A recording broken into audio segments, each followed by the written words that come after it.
Play a song. I'ma turn it up and then I'm gonna take it down.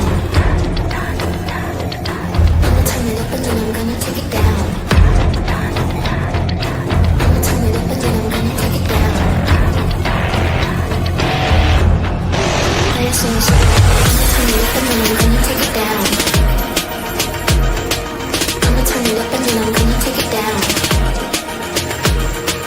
I'ma turn it up and then I'm gonna turn it up and then I'm gonna turn it up and then I'm gonna turn it up and then I'm gonna turn it up and then I'm gonna turn it up and then I'ma turn it up and then I'm gonna take it down.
And there we go. Hello, people. How are we doing? I know it's going to be a busy day, so how many we have on here or don't have on here, whatever. I know there's people out there doing their last-minute Christmas shopping. I did mine yesterday, and fucking hell, was it busy out there. I can't stand it when it's like that. I mean, when you're up in the shop and you're doing a bit of Christmas shopping and you see two people start having a punch-up because there was only one of the same present left. I mean, I must admit, it's quite amusing to go out to. I do find that quite amusing. I mean, it's a bit messed up, but yeah, punch-ups up in up where we were shopping and everything, all because there was only one kid's present left of that one. And do you know what? It weren't even two men, two women. Next thing you know, pulling each other's hair, rolling about on the floor, and that you're like, Merry fucking Christmas. But all fun and games. Ben, how we doing, fella? I'm really good, mate. I'm excited. It's Christmas. The torture is finally over. I'm completely broke. Got no money left, but hey, the kids are happy. How are you, mate? You good? I'm all right in that aspect. My daughter's only just coming on 20 in 2 days' time. So I mean, that's one of the head fucks. I mean, Beth's like birthday. She's like in the middle of the month. Then I got Christmas, and then 2 days after it's my daughter's birthday. But I've told her this year you ain't 21 this year, so it's nothing special. You're going to. So December is a bad month for you then. It is not a good month, that's for sure. And I must admit, the best thing about Christmas for me is the dinner. I mean, yes. I'm going to be cooking this year, and we have got a big fat duck, and that is getting cooked properly. And oh yeah, well, it would have been. I'm more of a Boxing Day man myself. I like all the little spread. Yeah, I don't know why. Although I'm a Anyway. bit upset. My brother's just gone and got, coronation chicken. So we bought it from Marks and Spencer's because I thought I'd be posh for once. And I've just said to him, look, take Marks and Spencer's, mate. That's going to cost you an arm and a leg. Don't a joint of fucking meat to have. No, listen, I'm a common boy. I'm a common boy. I've never shopped in Marks and Spencer's in my life. And I went in there and I saw a joint of beef. It was £100. Now, I don't know about you, mate, but I can think of a few things that are a bit better than a joint of fucking beef for £100. But anyway, he's got his coronation chicken. And I said, look, test it out. Right? And I said, like, don't look at it as Marks and Spencer. Just tell me what you think. Is it worth the fucking £3-4 extra? And he's taking a bite. He's like, nah, mate, tastes like that cheap shot you get from Asda. So I was like, okay, cool. So a bit pissed off. Anyway, mate, have a good Christmas. Likewise, brother, and to everyone watching as well. And to everyone watching. Well, I thought I'd do a Christmas show. Sorry, I am not going to sit here and do a show and talk about the happiness of the club, and just be a liar. I mean, we got this transfer window coming up. I'm going to say loads of couple people on the side quickly, and we got to basically pull our finger out our ass and get our shit together, haven't we? I'd say so, mate, yeah. But can we please try and keep this a little bit cheery, mate? It's Christmas tomorrow, for fuck's sake. Yeah, well, we can be cheerful tomorrow. Anyway, another failed upload. How you doing, mate? Hope you have a good Christmas. This club needs serious first-team players. It has been neglected since Poch. It was neglected with Poch, I would say. Let's not pretend here Poch said it 7 years ago. Here's the lack of true quality for the players. Oh, yes, it is, in a very, very big way. But I hope you have a good Christmas, mate. Chris Banks, same as you. Merry Christmas, Dan and Ben. Merry Christmas to you, fella. And Freddie Turner, 01. Freddie Turner. Okay. Have a lovely Christmas, lads. You too, fella. Scott M, big up Dan and Ben. Have a good Christmas, mate. And we are Spurs TV. No. I'm with you on that one, mate. No. Christmas fucking peanutting. I'm with him on that one. And then we are Spurs TV. The big thing about turning 21 in US is being able to legally drink by 30. Oh, sorry, just quickly. That's not actually We Are Spurs TV, right? I don't know. It's the name. I've always wondered that. But he's always on here anyway.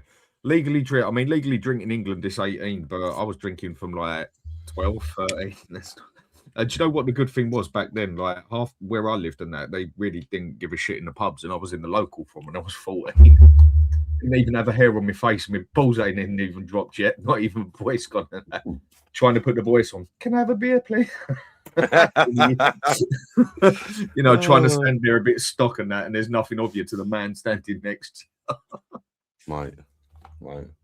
But they didn't give a shit either way. Nothing wrong with a drink as long as you're sensible with it. Same as anything. As long as you can have a bit of fun and games and leave it at fun and games. I don't know about that, Chris, mate. Come on now.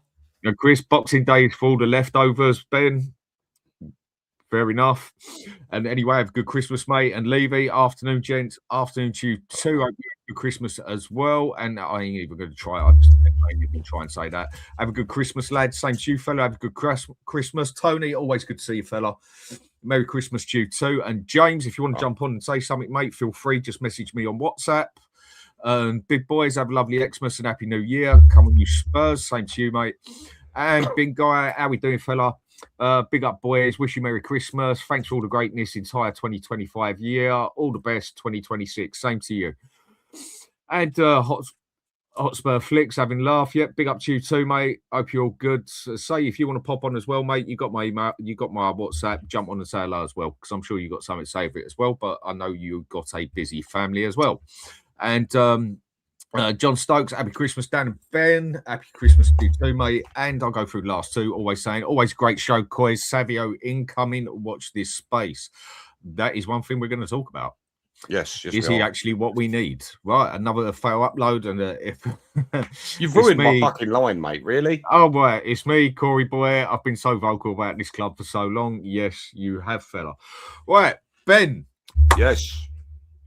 I know we got games in that coming up, but the thing I'm most interested in, we are only about, 6-7 days away from a transfer window now. I mean, there's the rumours going about, what's his name? Semenyo going to City. I don't think that's necessarily his smartest move, but who would turn it down as well in that aspect as well. I can see both sides on that. And I think they're going to get rid of one of their players on the left. That's either, who is it? That's Savinho and who's Marmouche is used on the left regularly. That's the one. Right, so when it comes to that, yeah, I mean, I think Savinho's a good player. I can't say I've seen that much of him. My question is, I mean, no matter who we get on that left, it's going to be better. So if he's who we're going to get, then he's who we're going to get. I'll be fine with that because it's significantly better than what we've got there. Is he actually the type that we actually need on the left, though, at the moment, do you think? Who's this, Savinho? Mm. Yeah, do you know what? It's weird. I mean, look, I think a lot of it counts on what happens to Semenyo, to be honest with you. So, like, I mean, I've now been told that Chelsea have entered the race, and apparently they've jumped out of it. They've jumped out. They have jumped out of it.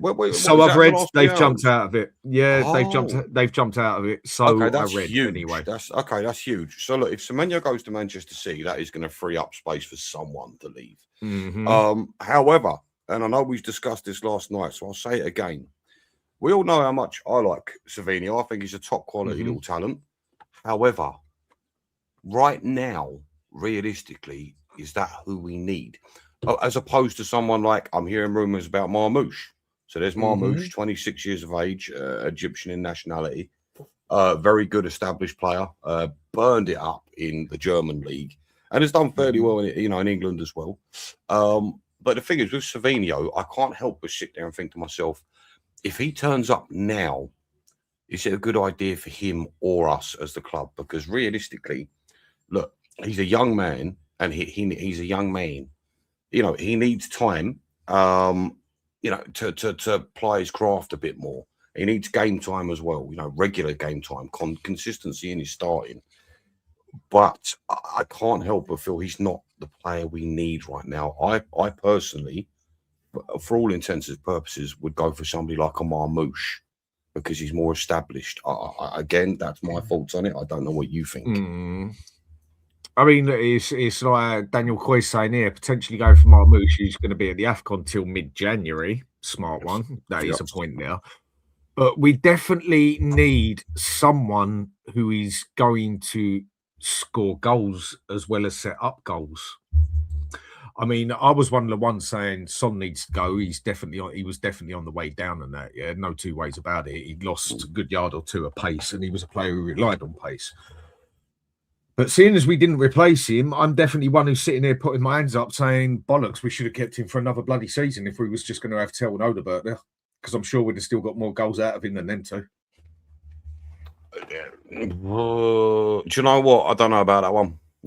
Listen, your reasoning, your logic is sound, but for me, Son was done. I get what you're saying. His seniority is a big factor in our current situation. That'd be huge, but he was done. He just wasn't. He wasn't doing it for us. So you say that, but realistically, I'm not convinced he should still be here. That's for sure. But I do understand what you're saying. I mean, well, he wouldn't be doing any worse than he wouldn't be doing any worse than what we haven't got there, would he? No, but the difference is he'd be starting regularly, whereas everyone else that we've got there doesn't get started regularly, which is I think a huge problem. Yeah, I mean, do you think that is part of the problem there, the way you just keep chopping and change it there? Like, I mean, Stell makes a solid point on that one, and he's been saying it for a while now. And anyway, Catch, big up to you, mate. How you doing? Arsenal supporter there, but good bloke. Been in his show with him and that. Does a solid show and that. Was a banter when I had on there. And I must admit, it was a laugh with Liverpool lad on there. But I'm sure when I speak to him again, he's going to take the right piss out of me because of what happened. But that's going to be a different story. And you know what, Catch? You got my WhatsApp and that. If you want to jump on and give a opinion of a different supporter, I'm sure we're man enough to handle that one. And so, yeah, if you want to, mate, send me a message and I'll send you a link. I still think Son would be able to come on and put in like at least 8 to 10 goals in the season compared to what we've got with Tel and Odegaard there, and then sticking Bergville out there as well and everything. We need something on that left in a big, big way who's going to play consistently. Yeah, for sure. No, without doubt, mate. And if we're going to be honest, we could go and fucking buy Mickey Mouse out there and he'd probably do a better job than what we got. A question for you. If Odebear had started game in, game out, despite what us fans think, do you think that would have benefited him? Or a tell, if you want to switch over to him, that's fine. But if you think we stuck with one left winger throughout the season, do you think that would benefit the player and us, or no? You mean basically played Odegaard from the start and just playing him consistently, yeah? Or tell? Yeah, either way. You know what? Stell said that a while back, and I must admit I've got to agree with him. It's not that we've got anyone there that you want to put there, but I would have thought that, you know what? We've got a left winger, stick him now and just try and get the most out of him, because nobody's going to improve playing an odd game here or there, yeah? Play him 7 games, 8 games straight and just see what you can get out of him until we can buy someone as such. But we're at the stage where we can buy someone now, you know? And I would have thought that would have been more the sensible idea than chopping and changing it every 5 minutes. Whereas other people say, Odegaard, Tell, not good enough to play on the pitch. I know that. No shit, Sherlock. But I think it would have been the more sensible thing to do. He's actually a left winger, and should we have just used him for what he is? I mean, why go stick Berthel there, for God's sake? He ain't a left winger. It was very nonsensical, wasn't it? To be honest, that was 2 of the sticking points for that game. And again, it's things like this that I do blame Frank for. Like, I can stick up for that man to the fucking cows come home, but it's things like that that are really questionable. Why would you not play a natural left winger against Liverpool? Very, very strange. And in the same breath, same goes for Paulinho, really, doesn't it? You know, who knows the answers to these questions? But yeah, Merry Christmas, mate. I mean, well, who knows the answer to any of the questions and that. So with those 2 players on choice, I mean, the other option is out there. And I must admit, do you know what? Instead of them 2, if I'm going to be totally honest, I think I'll look over at Lookman more. At Atalanta. Lookman is a very, very viable option. No, I'm not looking at it because it'd be cheaper. Forget the price. Yeah, I'm not looking at it because it'd be cheaper. I'm not looking at a cheap option. Yeah, I just think I've just got a feeling he'd land on his feet better than the others, and we'd necessarily. I mean, he hasn't had the greatest. I think he scored about 2 goals this year, if I remember right. But he is having issues at the club as well. Yes, I don't know why. I just think he might be the player that suits us a bit better from how I've seen him play. But that Marmouche, I've only seen him play once. So I can't really vouch for him. Once or twice, yeah, about twice I've seen him play. He's a very, very, very good player, Marmouche. Very good player. I'll say this much for Lookman. I mean, I'll ask you the question. Lookman has tried and failed in England. Do you think he could come back and land on his feet? Or what do you think on that one? Well, where he's gone, I mean, it's a different league, different style of play. I get all that and everything and that. I do love the Italian league. I just love the technicality of it. I know we've all got different tastes, different styles. I mean, some love blonde hair, blue eyes, some love black hair, brown eyes.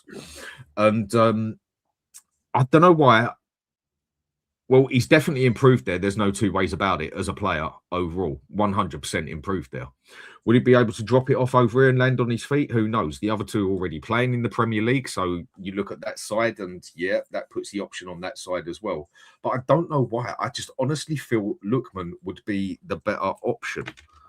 Do you want to know his seasonal stats? Would that interest you? Go on, go for it. As far as I know, he's played about 12 games and scored 2, 3, something like that. Yeah, close enough. He's played 16, scored 3, assisted 1. And the fact that he's, well, not really. If I'm not mistaken, aren't Odebear's stats similar? Or am I crazy? Yeah. No. It ain't too different now. I get where you're coming from. So was it a flash in the pan sort of season for Lookman? I don't know. That's just it. In my opinion, Serie A is significantly easier as well. So depends what sort of player you are. Definitely depends what sort of player you are. It's not as simple as it thinks, but I've been telling everyone for 2 years now, yeah, if you want to go out and get a solid player and get a good price, go over to Italy.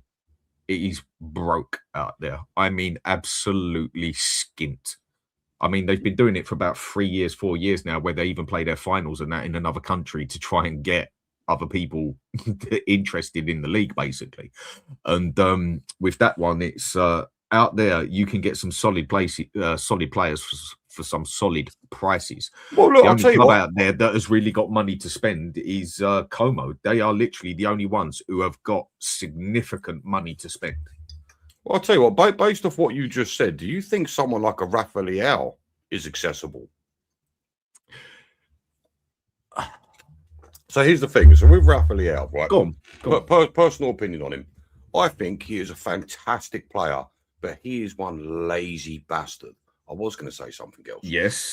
He's one lazy bastard. But his talent is undeniable. But last I heard, whether it be season previous or the season before that, maybe, there was numbers thrown around like 100 million for him. But do you think now that maybe he's dropped in form a little bit, he could be someone we could go after? Do you deem him accessible, or is he too much for us? That's the Portuguese fella, isn't it? You're on about? Yes, it is. Yeah, Rafael. Yeah. Now, for me, do you know what? I've watched him play quite a few times, and I don't really see what everybody sees in him. Yeah, I don't think he's nothing special, and I agree with what you say. He is a lazy bastard on that pitch, and we don't need a lazy bastard. We need a worker on there who can also do everything else with it, not just turn up for the moment as such, which would also help us because we ain't got no one who does that either. And, for sure. You know what? I mean, when he was spoke about, they wanted 100 million on him or whatever. But one thing I can call it opinionated, I can't say fact otherwise than that. You go and put 70 million on the table, I don't think they're turning it down. Because, like I say, AC Milan, they're lucky in the season, like through stadium and everything else. They don't even make the sort of money that Fulham or Crystal Palace do. Sickening. That makes 0 sense to me. Zero sense. And that's do you know the average? And they've had some of the greatest teams ever, in my opinion. Yes, they have. You know, the Kakas, the Maldinis. Oh my goodness, some of the greatest players to grace the pitch. Cafu, Shevchenko. When it was Shevchenko and Inzaghi up front. Oh my goodness, mate. With Kaka behind them. Now, for anyone younger than what we are, they were the days. Oh my goodness, they were the days. Good Lord. Yeah, they've had some. It does amaze you, doesn't it, how far that league has fallen, considering these facts. You know, yeah, it was the league 30 years ago, wasn't it? It was the one you went to. It was so big, it was aired on English TV, if I'm not mistaken. Regularly. Yeah, without a doubt. I reckon it's like they're in that much sort of trouble there and whatever, and that you go and put that money on the table, they're not in a position to turn it down. I mean, Atalanta have done well over the past couple of years, yeah. But again, they are not a club that has got the size. They are a club that we should. They're a selling club, Atalanta, and they make good money. They are a club. I mean, for the size of them, they actually do make good money, but not for football, if you get what I mean. Not compared to what other clubs do. Again, Crystal Palace makes a lot more than them. And when it comes to it, they really can't afford to turn down massive deals as such. Now, I get they're doing all right for themselves and everything at the moment, but money talks at the end of the day. And a club of when I say size, I mean like money, business. We should actually be able to go over there and bully people like that. You'd like to think so. And they are in a lot of trouble. I think the average spend over there is 16 million last season, which is pretty scary if you think about it. Yeah, I mean, look, listen, you know what? You're right. That is the perfect league to go and target. And there's plenty of fucking talent there. I mean, I think someone, even like the likes of a Locatelli, I don't think he's out of the realms of possibility for Tottenham. God, mate, at all. Do you know what? Another one. Well, seeing as we stick to on the left at the minute. I mean, they're the main three options as such that I think are clean options that we can go for, because one of them's definitely going to be free at Man City without a doubt. But then are you also going to be paying Premier League prices on top of it as such? Because it seems, I mean, you get an English player. I know neither of them are English, but you get an English player, you can usually add 30% onto it. You go and buy someone who's in the Premier League, you can usually add 15% onto the price because they play in the Premier League. That's why it's so cheaper to shop in Europe and everything. And I mean, a few people have said on here that Marmoush looks like possibly the one to definitely look at. I don't see how that happens, if I'm brutally honest. They've only just bought him, last season? Is it last season they brought him? Am I wrong? Am I right? I can't remember. But yeah, he's only 2 seasons, isn't it? It may be. I could be wrong. I'm not too sure. But yeah, I don't see how that happens because he's a very good, recognised talent. I don't understand how Manchester City, you're in a space where I think, yeah, we just let him go. It's not like he doesn't perform. You know, and to be honest, someone like a Marmoush is exactly what we need. You know, he's tenacious, he's got quality. I actually think he's fairly decent with both feet as well, if I'm honest. He can score goals, he can create goals. He's a really good player. And funny enough, little caveat off that. Do you remember our old striker Mido? Right, so Mido that's the Egyptian fella, wasn't it? That is indeed, it is indeed. He's been begging the club for years to go and pick up Marmoush. So, you know, if that doesn't tell you he's got something, then I don't know. But like I say, I would be really surprised if we could pick him up. I'd find that very strange for Manchester City to let him go. What do you reckon? What do you reckon the prices on them two would be, like Savinho to Marmoush? So I reckon Savinho would be around 50 now because he's not performed this season. I've looked at his stats. It's yeah, I looked at him as well. He hasn't done nothing really. But then that may be because of a lack of faith shown in him. You know, that it was really up in the air in the summer, wasn't it, really, around him? Yeah. So I wonder if that's affected him. It may have, it may not have. As for Marmoush, I reckon you're looking closer to 70 million because he is so established. But like as I said previously, you know how much I like Savinho. I think he's going to be, you know, if he can find the right club and get the right game time and the right faith shown in him, I think he could be phenomenal. I really and we have got the World Cup coming up as well, wouldn't we? We do, which is huge. He would be willing to move basically for the. But I think he would be able to move because 100%. he wants World Cup time. But the problem for me is I don't think we need a Savinho right now. I think cards on the table, I feel like we would need a Marmoush over Savinho. I'm very interested to see what maybe the chat thinks about that. But yeah, for me right now, we need that established player. Because realistically, as good as Savinho is, he's still not in the realms of that's what he's going to bring to the table. You know, it's still a bit of a guessing game. He's young. What is he, 21 years old? Something like 21, 22. He's still a young man. Look, he's done well in his career so far. But yeah, for me, I think considering the state that we're in, I think it'd be more beneficial to look in the direction of a Marmoush. But then at the same time, two factors there. Hello, Danny. Two factors Dan, I've there. sent you the link, mate. I've sent you the link. One, would Marmoush, you know, would City let Marmoush go? Again, I find that hard to believe. And two, would Marmoush want to come to Tottenham? I think it's one of those situations where you've got to look at it as a player. I mean, we are in no way an attraction to any players at the moment, really, if you want to go like that. I know, you know, League One players are desperate to join, mate. How dare you? Yeah. With the complete and utter fucking mess we are in from top to bottom. But this is where I say money does talk, and then also it depends on the mentality of the player, what the sort of players like. Some players would be quite happy to stay at a team and not play a game and still get paid 150 grand a week, which I can understand. Yeah. Other players would actually take a pay cut to go to a team to actually play football. Yeah. You know, with that one. So it does depend on the player's mentality, and then it also depends on who else goes for him. If Arsenal wouldn't have gone for Eze, it'd have ended up with us. But that is the thing. That is the thing. As soon as one of the big teams come in, I was just looking at Marmoush's basic salary, and according to this, he's on 15.34 million a year.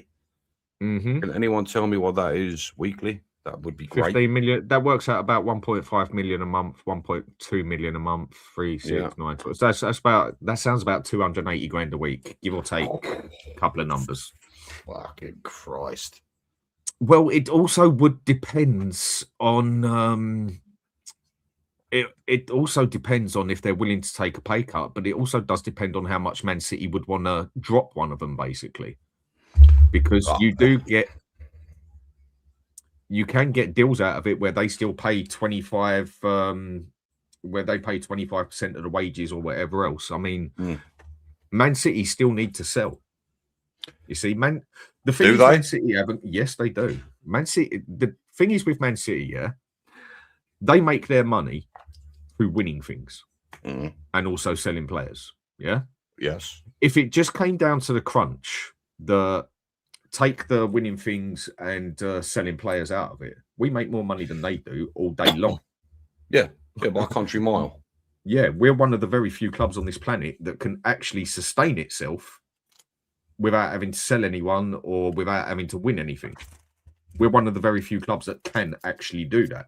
Chelsea, take away them selling their players or winning things in the past and whatever, they wouldn't have been able to bring in the sort of money we do now. There are not many clubs that can sustain themselves like we do. But is that based on the fact that we've got one of the lowest wage structures in the league and the fact that we just don't No. It's the amount of money we bring in through that stadium, left, right and centre. Well, yeah, I suppose so. Mind you, not just on a match day, but other things. Yeah, you know? Perhaps you're right. I guess so. I just, do you know what? It's funny because I hear that fact and it irritates me more that we have got a Fiat Punto style team, but a Ferrari Enzo style stadium and infrastructure. It still irritates me. So when you tell me facts like that, it's just, it blows my mind. Yeah. That we are in a state. Marmouche is on 295k a week, so round about that. And right, they're also saying here that we ain't going to pay that in wages. Nope. No. And the thing is, but the thing is, it's not just that. You've got to get into the psyche of the player at this point, right? So, do I want to leave a club that is almost going to guarantee me trophies, and do I want to leave a club that's paying me 300k a week to go to Tottenham, where the likeliness of trophies are next to zero? And are going to pay me significantly less. I mean, I'm thinking maybe we'd go as far as 200k. Maybe. I don't see it happening. I'm seeing so much hype about Marmouche. Listen, don't get it twisted. I'd love Marmouche to come to the club. He is exactly what we need right now. But I don't see him coming. I don't see how that is a possibility. I mean, shit, if Semenyo does go to Man City, maybe a loan. But do we really want that? Well, we definitely need to get something there, come love nor money, basically. I mean, even if I'd be quite happy with any three of the players we've mentioned there. And even if we took them on loan till the end of the season, I'd be quite happy with that as well. Just get the player in there and fucking play football. It's going to be better than what we've got, surely. For sure. But would you be willing to sacrifice that in the short term? Sorry, would you be willing to sacrifice that in the long term? So, like, it's all great getting him in and maybe helping to salvage our season, but is that going to help us in the long term, though? No, this is the other thing I've said as well. I mean, are they going to stick with Frank? Every time you put your thing down, it bangs on your mic. I think your mic's vibrating. Oh, sorry, Chief. What, my beard? Right. Yeah, I think your mic's vibrating through the table. I'll do it I'll do it very gently. Or just get a more aggressive table. It's unbelievable because I've got the thing, so I don't know how it's doing that. I do apologise. Vibrators, mate. Vibrators. They do that thing. Yeah, yes they do. Yes they do.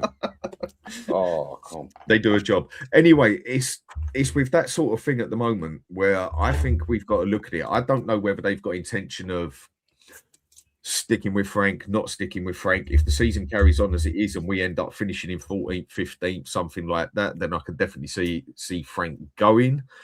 And this is where I think the club needs to make a decision on what it wants to do. If it's going to stick by Frank, go get the players Frank wants. If they're not sure, then if we go out and buy a player for a position he needs, we need to make sure we go and get a player that the next manager is more than willing to use as well. So get a club player as such, if you get what I mean. And with who we've got on the choice of left, again, I don't think it really matters who we go and get there out of any of the three that we've mentioned.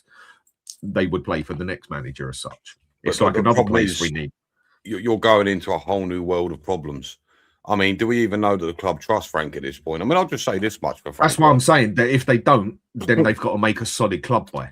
If he is responsible for the signings that we've brought in so far, then fucking bravo, mate. I don't think he's responsible for Takai, if I'm honest with you. I think that's a little bit crazy to think. But if he's responsible for Paulinho, for Kudus, and I've gone completely blank, who else did we bring in? This is the alcohol, mate. Who else did he bring in? Mohamed Kudus, Paulinho, Simmons. Don't drink when you're doing a show.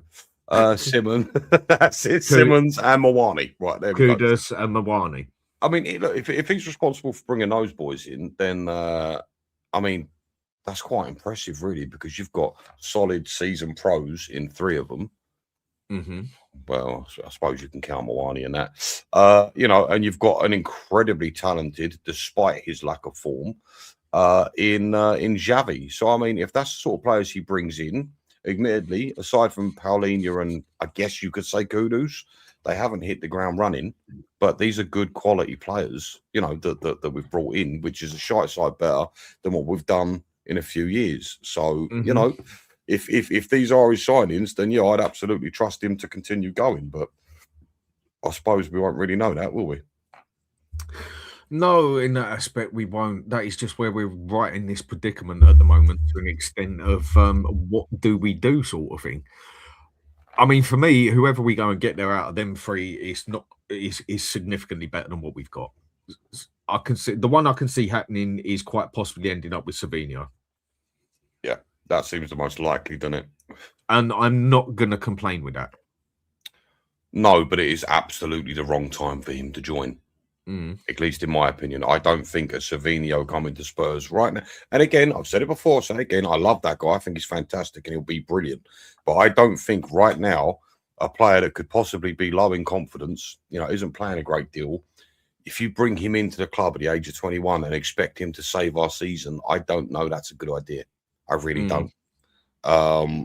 So again, I wouldn't complain, but I couldn't see him hitting the ground. And that's what concerns me with Savinho. Because it would literally be whether we buy them or loan them, we need them to come on and start from day one, don't we? Have to. I mean, obviously, you want every player to do that, but the situation we are in now at the moment, we do need that. Well, the thing is, it's not just that. You've got to take into consideration, right?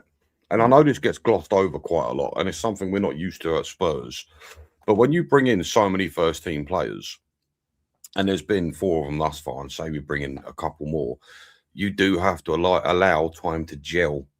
And that's something I don't think the fans are going to allow. And I can totally understand that as well, because, you know, watching the type of football we're playing at the minute, it's not exactly all inspiring, is it? So, yeah, this is what I'm saying. I think you're more likely to get a player to hit the ground running that is more established than a Savinho. That is my worry. So, yeah. It's definitely going to be an interesting one, going to be a tricky one in that aspect. Yeah, I mean, the other place I think we definitely need. I mean, it's like what Finn just said here. He's totally right. Unless you have a solid striker up the top, having Kudus, Savinho, creativity on the wings is pointless. But a striker is probably the hardest thing to buy now, because there's just fuck all of them, really. Yeah.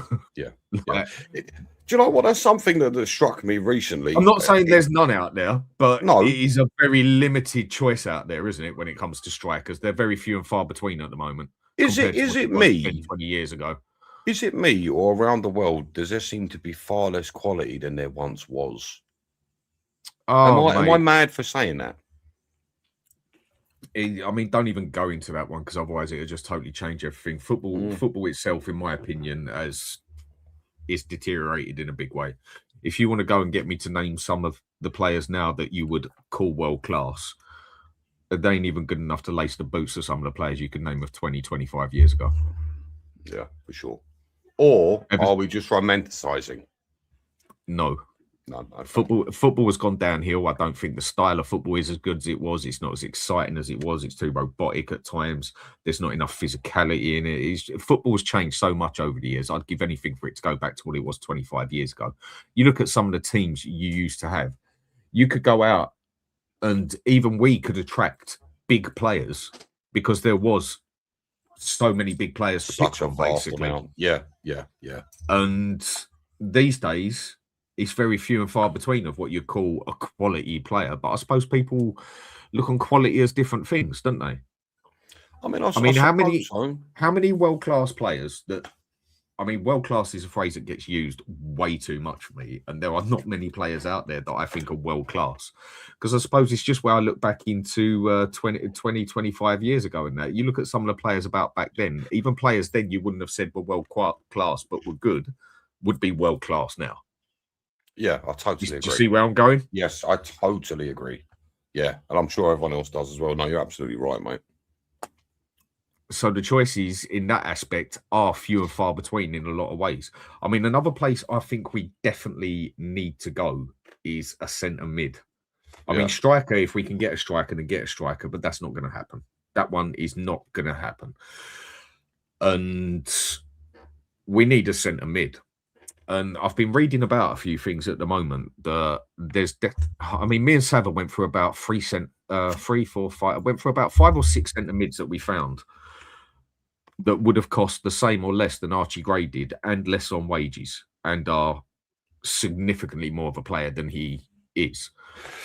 And one of them, who I was very interested in, and then Roma went and got him, and I did say to a lot of people about him, same as other players and that, and a lot of people weren't interested in that, is that Kone, Roma, yeah? Very, very good player. I've watched him play plenty of times, yeah? Very good player. Yeah. I mean, you go and look at some of his stats and everything. No, he's not a goal scorer or nothing like that, but he can definitely run a midfield. He can defend, he can basically control the midfield, and he can attack, same as Edison. They are two. So before we start this conversation, okay. Go on. No, go on. I was going to say, before we start this conversation, what do you feel like we need from that midfielder right now? We need a boss, basically, in the aspect of someone who can control that midfield. We need someone who can speed the game up, slow the game down. We need someone who can pass short, long, direct. We need someone who can have a say in that game as such, and we haven't got that. I mean, we've got Paulinho there, which we definitely needed. A dictator, do you mean? Someone who's going to dictate play? Yes. Okay. Do you know a player I would kill to have there? Michael Carrick. Edison. Oh, Michael Carrick. Okay. Michael Carrick, for me, is one of the most underrated players there has ever been in the Premier League. Ever. In my opinion on that one. Yeah. We need someone... No, fair enough. Really, but we need someone... Well, you don't end up playing for Ferguson, Man U when they were Man U into your late 30s sort of thing. If you ain't got it, yeah. No, it was fair play. So there was definitely something there, and the two I'm very interested in because they're realistic as well. I mean, I've been talking about Edison. He's not done so good this year, but Edison and Kone are two I would love to go for. Kone is one. Roma absolutely adore him, basically, and they're interested in Dragusin, very interested in Dragusin.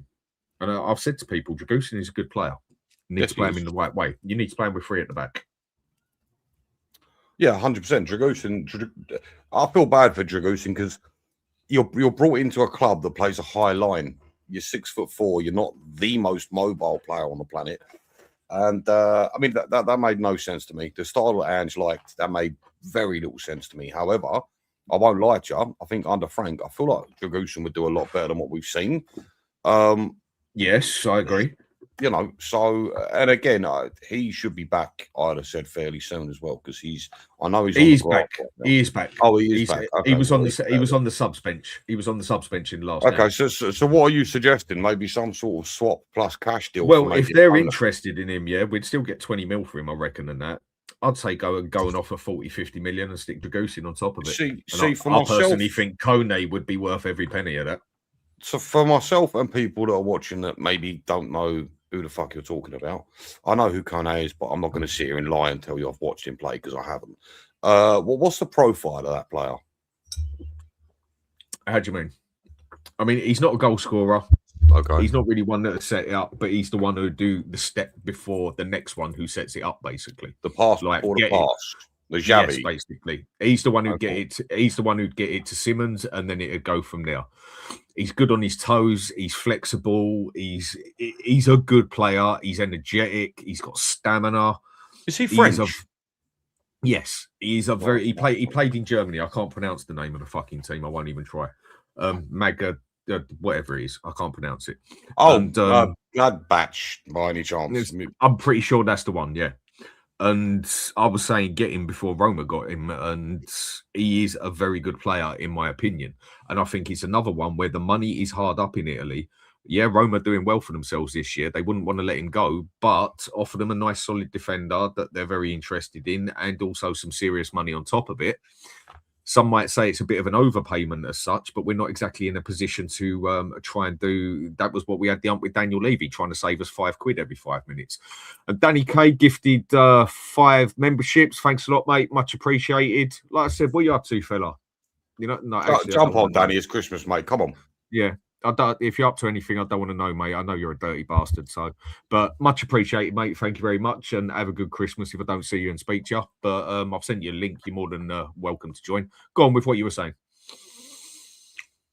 I wasn't saying anything, mate. Sorry, Bob. We were talking about Kone, and you were giving me the profile of the player. I mean, look. I'll tell you what, he's a very good player, and he's significantly better than anything we've got there. I don't think Bentancur's as bad as everyone says, but we definitely need significantly better, and he is better, and so is Ederson. And they are two players that I think for between 50, 60 million, you could buy either one of them. Yeah, that's fair enough. I mean, look, and for me, if Frank went at the end of the season or whatever, they'd still have a space in the next man's team all day long. Well, look, I've got three names that I think are attainable from Tottenham Hotspurs, and for me, those three names are. Well, actually, do you know what? To be fair, maybe not so much the third one, but yeah, if it were down to me, I'd be looking at a player like Ederson, like yourself. Also, a big fan of him. I'd also be looking, and again, I do believe he is attainable. I'd be looking at a Locatelli. If you want someone that is going to dictate play, I feel like Locatelli would be your man for that. He's got a fantastic range of passing, but I do question whether he could deal with the pace of the Premier League. Yes, that is his letdown in that aspect. He's a player that I rate very highly. At Juventus, they're very 50-50 with him, the supporters. A lot of them like him, a lot of them don't. He's very 50-50. One thing is he's very slow. His passing capability is very good. He's on the ball. I think he's very alert. And he is another player I wouldn't say no to. I mean, do we actually need that centre mid to have significant pace as such? I don't know. We need someone. But it would be a very slow midfield if we're playing him and Paulinho there. A very slow centre midfield. I don't think that matters. If you've got two intelligent players that know how to use their body and where to be at the right time, I don't really think pace matters that much, if I'm honest with you. And I believe players like, because Paulinho is slow as fuck. But he knows what he's doing. He knows where to be. He knows where the danger is. And he doesn't seem to have a problem. So maybe Locatelli would be all right. Again, the only thing I question with Locatelli is when I say the pace, I mean in Italy, when they play football, you know, it's a lot slower. It's a lot slower. I don't want to knock Italian football. But here's the thing. I do wonder how quickly he could move the ball on. Because the thing is, as you just said, you know, you get a lot more time in Italy. And the problem with the Premier League is you've got maybe fucking 3 seconds before you've got to make a decision and do it well. You know, if you're going to pump the ball out wide or whatever you may be doing with it, you're going to have to do it real quick. Whereas in Italy, you get a bit more time. So that's my questions on Locatelli. It is very true. But I think that's in a lot of leagues. Basically, you get a lot more. You get more time on the ball. I mean, that is one thing that literally everyone who's ever come over here has said in the past. Like the time and the pace of the game is just a whole different kettle of fish to every other league. Basically, yeah, for sure. I don't know if out of choice, skill-wise, I'd say Locatelli. Okay. But overall player, I'd go for Kone or Ederson. And I think Ederson. Do you know what? I'd quite happily accept either of them two. I think that's fair. Kone's having the better season, I would say, at the moment, and looking better on the pitch. Ederson, I don't think he's quite up to his capabilities this season. But I think either of them is one we could go and stick 50 million on the table and say thank you. I'm going to throw out one more name, and this one I'm not so sure on. Do we need this type of player? Absolutely. But is he attainable? I'm not so sure right now. Adam Walton. Do you think that is someone we could get? For the price we would pay for him, we could go and get Kone and Ederson. That bad, huh? Yes. I mean, don't get me wrong. I think that Adam Walton is a very good player. And also on top of him, there's a hell of a lot of potential there. And in that aspect, and he's English Premier League, we're going to be paying 90 to 110 million for him all day long. Because they ain't got to sell. They ain't got to sell. You got to love it. Yeah, they ain't got to sell. So what I would rather do, I would rather go and get two good players, very good players in my opinion, that walk straight into that team and hold that place than go and get one very good player. Okay, well, I'll tell you what. How about this? Do you feel that we could attract these players? So in terms of Kone's and your Edersons, do you think we're able to bring them in as it stands? What, with Kone and Ederson?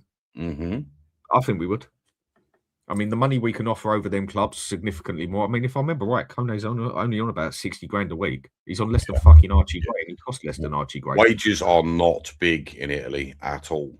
No, that's what I mean. In Italy, the money out there, they are in trouble. Overall, that league is in serious trouble. Not even Juventus can go and throw it about.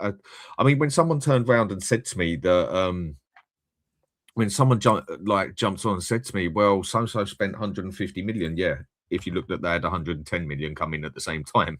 The only ones who actually out there was two of them. I can't remember the other one, but it was Como who actually spent significant money without bringing money in at the same time, basically. Every other club out there had to bring the money in to be able to spend money. And the money that they spent was sort of Sunderland would put them to shame. Do you get what I mean? It's and that just about tells you everything. There is not one league out there that can sustain the price of the Premier League, basically. There's one or two teams out there that can do it in the leagues. But overall, their leagues can't compare with ours in a million years. Don't you find it so ironic that we've gotten to a point as the club, as Tottenham Hotspur, that we are now apparently prepared to spend money, but we're now more concerned with who we can attract. Don't you just? It really irritates me. I feel like as a whole we've left things so late to try and improve. We've let ourselves slip so far to the point where we're no longer even sure we can attract the players that we want. It's a very, very sad commentary. I mean, look, listen, January will tell. Time will tell with January, but yeah, it's hard to look past the fact that we're not as attractive as we once were. Were we ever that attractive? I think so, yeah. I mean, listen, at one stage, yes. When we was with Poch, and I think when we got up to the Champions League, basically, yeah, we was already on the way down. We was already deteriorating, yeah. But we muscled our way to that Champions League final, no matter what way you want to call it. We'd done it, yeah. When we come out of that Champions League final, that was when we was definitely on our last legs of the quality of the team we were at the time. But that was also our chance to. That was the iron was hot. That was a time to strike, and we never did. Yes. And I think that's what killed Daniel Levy completely. I think that moment in particular. Not just him. That's what done Tottenham in that aspect. Well, yeah, absolutely. It's the same fucking thing, mate. We just never took it to that next level when we had that chance. We had that chance to take it up a level. Basically. Yes, we did. I would have said we could attract most players in the world by maybe the superstars. And that was the time to strike. And I think that's why so many fans. Do you know what? It might have even been at that point slightly after Spurs lost that final, maybe a year or so after, where a lot of fans fell out of love with the club because that was the moment. And the thing is, we've dropped down so far. That once upon a time, we used to look down on the Europa League. I don't know if many of you feel like that. I can remember a time as a Spurs fan where I thought, fucking the Europa League. I don't want to be in the Europa League. Give me a break. But we've dropped down so far now that winning the Europa League meant everything to us as a club. Yes, because we won fuck all. This is it. So if that doesn't tell you how far we've fallen. But let me give you another opinion on this one. I just want to give an answer here quickly. What is it? Typical Spurs fans worrying about how much money they spend on players. I couldn't give a fuck how much money they spend on players. Yeah, go and spend £1 billion on him as long as he. No, stop. It's not that we're worried. It's just we know what our club is like. There's a big difference between us being worried and knowing. And if I know Tottenham have only got 100 million to spend, I would rather they went and got two solid quality players instead of one quality player, basically. Yeah, that's the only point we make there. If they want to go out and then go and spend 400 million on 3 bloody players, go and fucking do it, mate. It ain't my money. What do I care at the end of the day? But when you're a Spurs supporter and you look on realism and that, we don't like spending the money. And there's nothing, well, when we have spent money, it's on the most stupid shit ever. I mean, you'd think that whenever we went out shopping, it was like after a night on the piss, wasn't it? I don't know how much you've been drinking, mate, but do you want to try and read that name for me? What was that? I want to drink. I ain't either. I wouldn't even bother, mate. I wouldn't even try. I don't care what he wants to drink from. You can drink from whatever you want, mate. Get it in your throat. I don't care. But yeah, go on with what you were saying. Where we've got ourselves in that situation, basically the Europa. Yeah. No, I just feel like it's a sad commentary that I mean, that's when I realised just how low we'd sunk when we won the Europa League, and that probably sounds a bit alien to some fans, but like I said previously, I remember a time when we sort of looked down our noses at the Europa League, and the fact that we needed that Europa League to save a season for us just tells you everything you need to know as a Tottenham fan, really. And again, it's something that I didn't really pay attention to, but it's that situation in particular that I put down to a certain person in Mr. Levy, and it's sad. And now we find ourselves in the bottom of the barrel, because realistically, right, this is the confusion with Spurs fans. Our club as a whole, right, if you look at our club, we are a top 4 club. Give me a second. We are a top 4 club, right? Our stadium, our infrastructure, everything about it, our finances, everything about us screams top 4. However, we have a mid-table team, and maybe that with a mid-table attitude. Yeah. This is oh my fucking God, you hit a nail on there, dear mate. 100 million%. And this is the problem. This is the problem. So although we may feel like hold on, we should be top 4. It's because everything about Tottenham as a club screams you should be top 4. But for some very strange reason, our team says, good Lord, how are you feeling in 10th, 11th, 12th, 13th? It's what I said earlier, mate. It's a Ferrari shell with a Fiesta fucking engine. It makes no sense.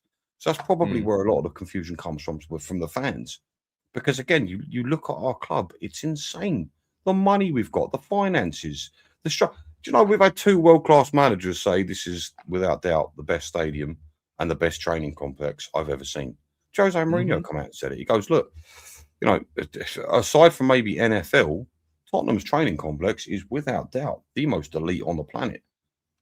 So this is what I'm saying. It doesn't make any sense to me that we're in the spot that we are at the moment. But again, the problem is now that the club has got rid of someone like a Daniel Levy, decided to bring in people like Paratici. Again, I don't know what's going to happen in that situation, but the fact that we brought him in and made him what we made him, I feel like was a good move. The fact that the owners have come out and said, look, we've identified the fact that we need to start winning more, which means we want to invest, which means we want to buy better players. It just, at this point, it feels a little bit too little, too late. I don't know. I don't know if we're at that point. What do you think on that? I should not start drinking on this stream, Dan, by the way. Good God, what have you done to me, mate? You got to start somewhere, haven't you? And we've got to start somewhere again soon. Because I tell you what,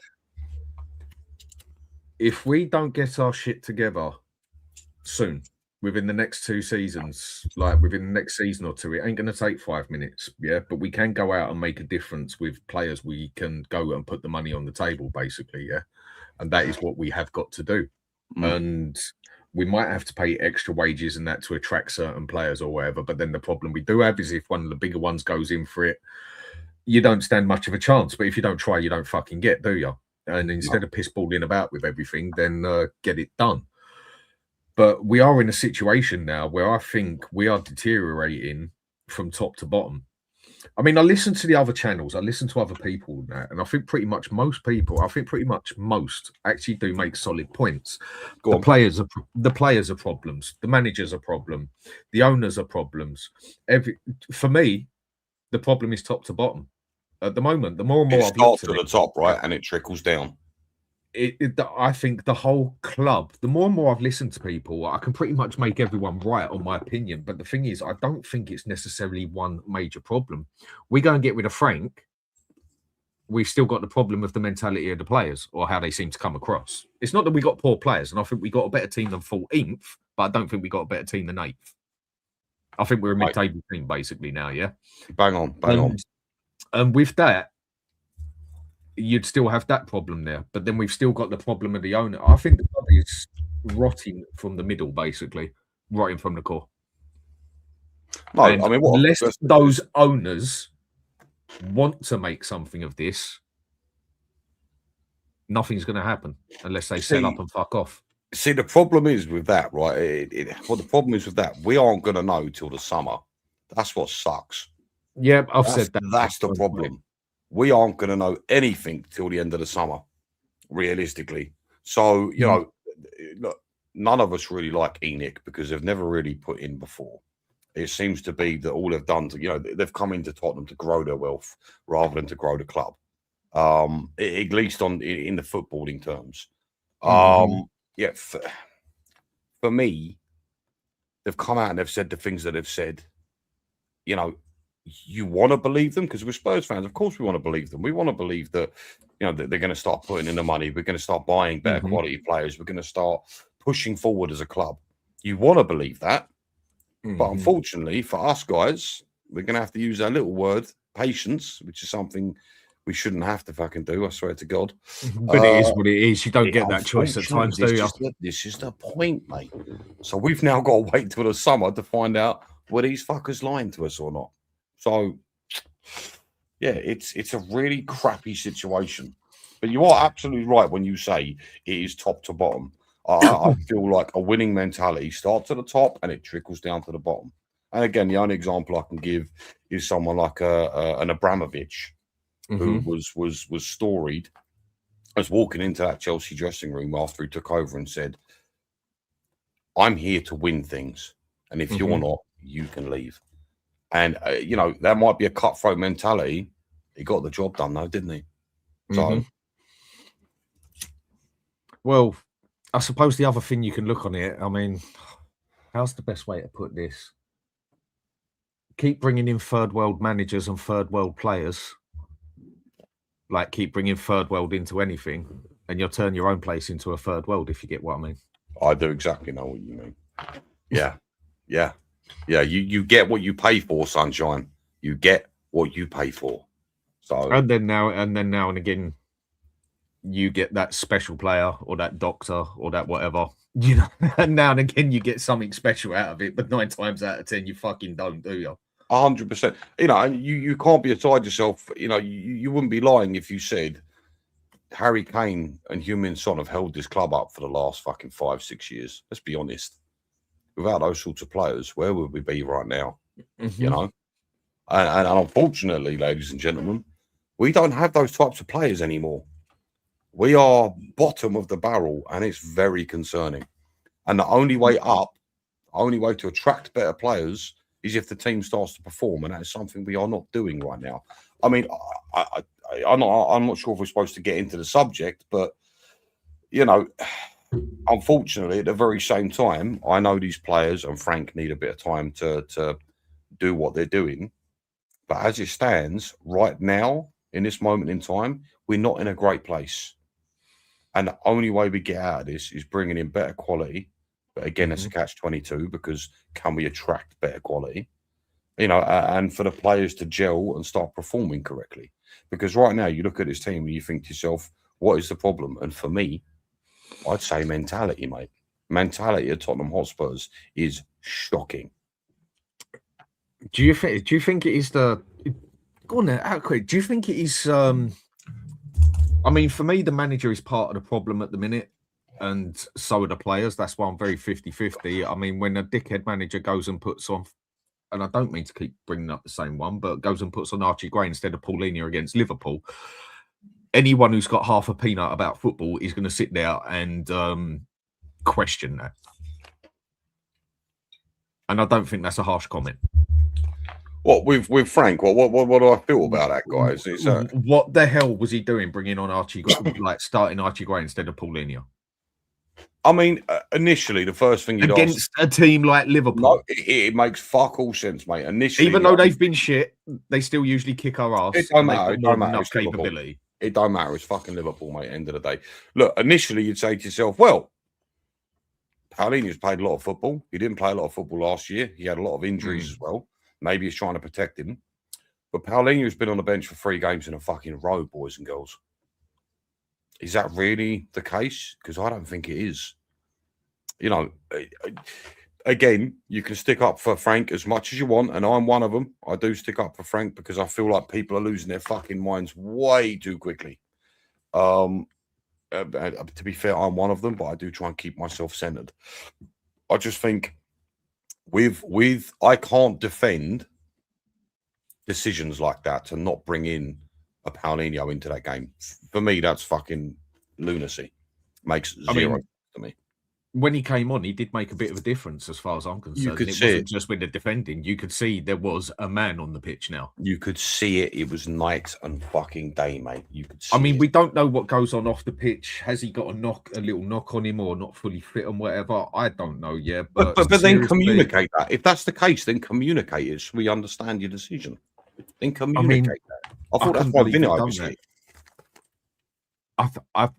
I couldn't believe he'd done that. I thought that was just. I thought that was a mental one in a big way. I mean, what? Yeah. I mean, the whole thing at the moment, this is why I think we definitely need another centre mid there, because with the centre mids we have got there, Paulinho, yeah, he's only going to be till Frank was leaving his last laugh. Yeah. I don't know why I found that. I mean, Paulinho, I still wouldn't mind if we bought him for like 15 mil sort of thing, because I still think he's going to be more than stable for another 2 seasons to hold the DM role, yeah? Nah. Because I look at Paulinho at 15 mil. Mate, if you think, given the performances he's given us, you think he's played well. Mil, fuck me, I'd be happy at 30, 40 mil when I'm dead serious. Okay, fair enough. It was just a random number. Or not. Because Bayern Munich are quite happy to make their little bit of money out of what they can as well, yeah? So whatever we paid for him, again, I don't give a fuck, yeah? As long as I would be quite happy to keep him full time for the next 2-3 years, because I think a DM doesn't need to be able to move about quite as much. You need him to, if you're going to play him as the DM, as the anchor man, basically get the ball, get rid of it. That's what he's there to do. He's the cover, basically, depending what sort of person you want him to play as. And then that's where we need the man next to him to be able to do the total opposite. Now, you look at that, Bentancur, I think he's a better player than people give him credit for, but it's definitely not the type of player we need. He's a frustrating player, to say the very fucking and least. Sarr, I think I can't even see how people rate him. I mean, I remember at the start of the season when he scored a couple of goals in a friendly on a fucking, and it wasn't even on a football pitch, basically, that we played the friendly, and people started bigging him up big time and everything. And I'm like, I really don't rate him. I've seen him play all right a few times. I've seen him play good once or twice. But I can't say I've seen him play special in any sort of way. He's not a good player. I mean, Bergvall, he's not ready yet, as far as I'm concerned. Archie Gray, he's not ready yet. Basuma is done and dusted.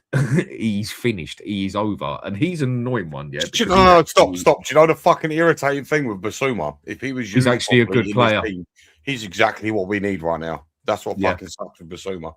Shoot me in the fucking head. It's his mentality. The past 2 managers with Basuma just played him totally the wrong way. He's not a defensive-minded player. He's a box-to-box forward-going player. And that is the sort of thing I think we need at the moment. He drives you up the pitch. When he's at his best. And he can also pass the ball better than Bergvall, whatever else. And that he's the one we need playing next to Paulinho at the minute. But there's definitely better out there, like Kone and Edison and Walton, if people wanted to go for that as well. I just don't think that's a realistic one we'd get. I reckon. And he's slightly more defensive, Walton, isn't he? He's slightly more defensive. Yes. So if you had that double pivot, you wouldn't get a great deal. But the thing is, his passing range is so good. I don't think you can look past that. And that passing range right now is definitely something we need at Spurs. Definitely something we need. Yeah. I do like Walton. But yeah. For me, you are right. When you talk about number 8, we just need someone that's going to dictate some play. You know, but the thing is, this is just we have not got one player on that pitch that can dictate anything. Most of them, fucking the way they play, sometimes you'd think if they could even read a fucking book, bar 1 or 2 of them. No, for sure. I mean, do you know what? Funny enough, I know at times you've called Bergvall. That's the completely wrong fucking name, Ben. I need to stop drinking. I know at times you've called Bentancur a playmaker. Well, not a playmaker, a deep line playmaker. Sorry. That's how he used to play in Italy. Yeah, no, fair enough. Do you know what bothers me with Bentancur, right? And I'm sure it bothers the rest of you as well. Bentancur will have games where you think, holy shit, this guy is a machine. He is a monster. I particularly remember a memory against PSG at the start of the season, the Super Cup. I thought he was one of the best players on the pitch. He blew my mind. Truly, truly phenomenal. Who was that? Bentancur against PSG. Do you remember? Sorry. Yeah. But the biggest problem he's got, should I say, is that he's so inconsistent.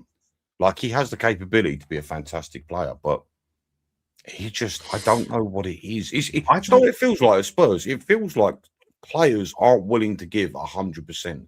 Am I the only one? It does look that way. No, I agree. It does look that way. I mean, some people say, I mean, this is all questions. I mean, some people turn around and say that it looks like he's already lost part of the dressing room, this and that. I don't fucking know. I ain't in that dressing room. But some of them players, like the way they have played against games like Fulham, against Forest, against Arsenal, against Chelsea, they have literally played the game like they just really don't care. No heart, no passion, no wanting it doesn't go without being noticed, does it? And that's what concerns me as well. You know, you watch these players, and the thing is, right, I look at our team, and I don't know if you lot agree. I look at our team, and I think you may not be top tier, but I'm sure we're better than what we're currently doing. And don't get me wrong, you know, you've got a situation of Frank has just come in. He's taken a brand spanking new team on. And again, I don't mean to make excuses for him, but he's taken a brand spanking new team on. He's a manager that, for all intents and purposes, is a project manager, right? You've got to bring him in, you've got to give him time. But I do look at our team and think, how the fuck are we this low down in the league? What's this? Oh, no, it's just someone to say looked like a darts player. Just looked at him. Sorry, I look English, not fucking German or Australia or Austrian. I haven't quite got the one where I've at least got a bit of a beard underneath sort of thing, not just a tash. But anyway, go on with what you were saying. Yeah. Fucking hell, I've forgotten already. That's all I'm saying. I look at this team and I think we might not have world-class players, but I mean, the closest thing at Spurs you could maybe call world-class players is, and when I say the closest thing, doesn't mean I'm saying they are, but maybe a Van der Ven and maybe a Kuti. I'm waiting for Dan to explode. Maybe a Kuti is probably the closest thing we've got to world-class players these days. So, again, like I was saying, I look at this squad and I think, how the hell are we 13th, 14th?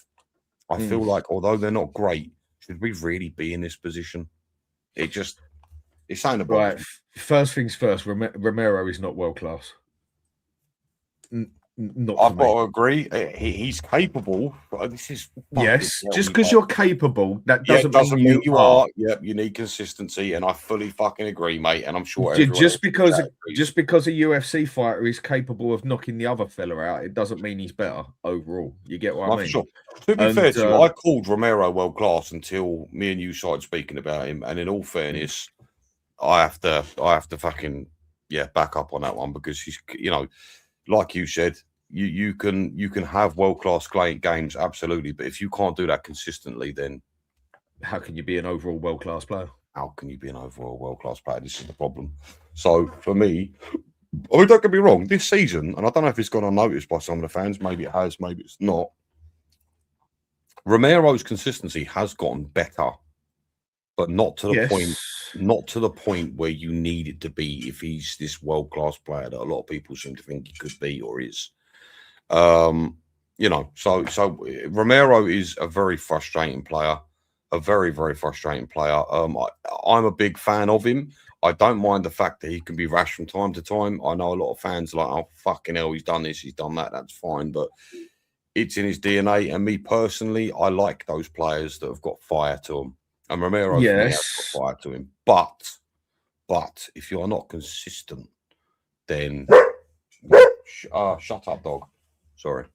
If you are not consistent, then there is a problem. So, no, listen, do you know what? That not guy just then.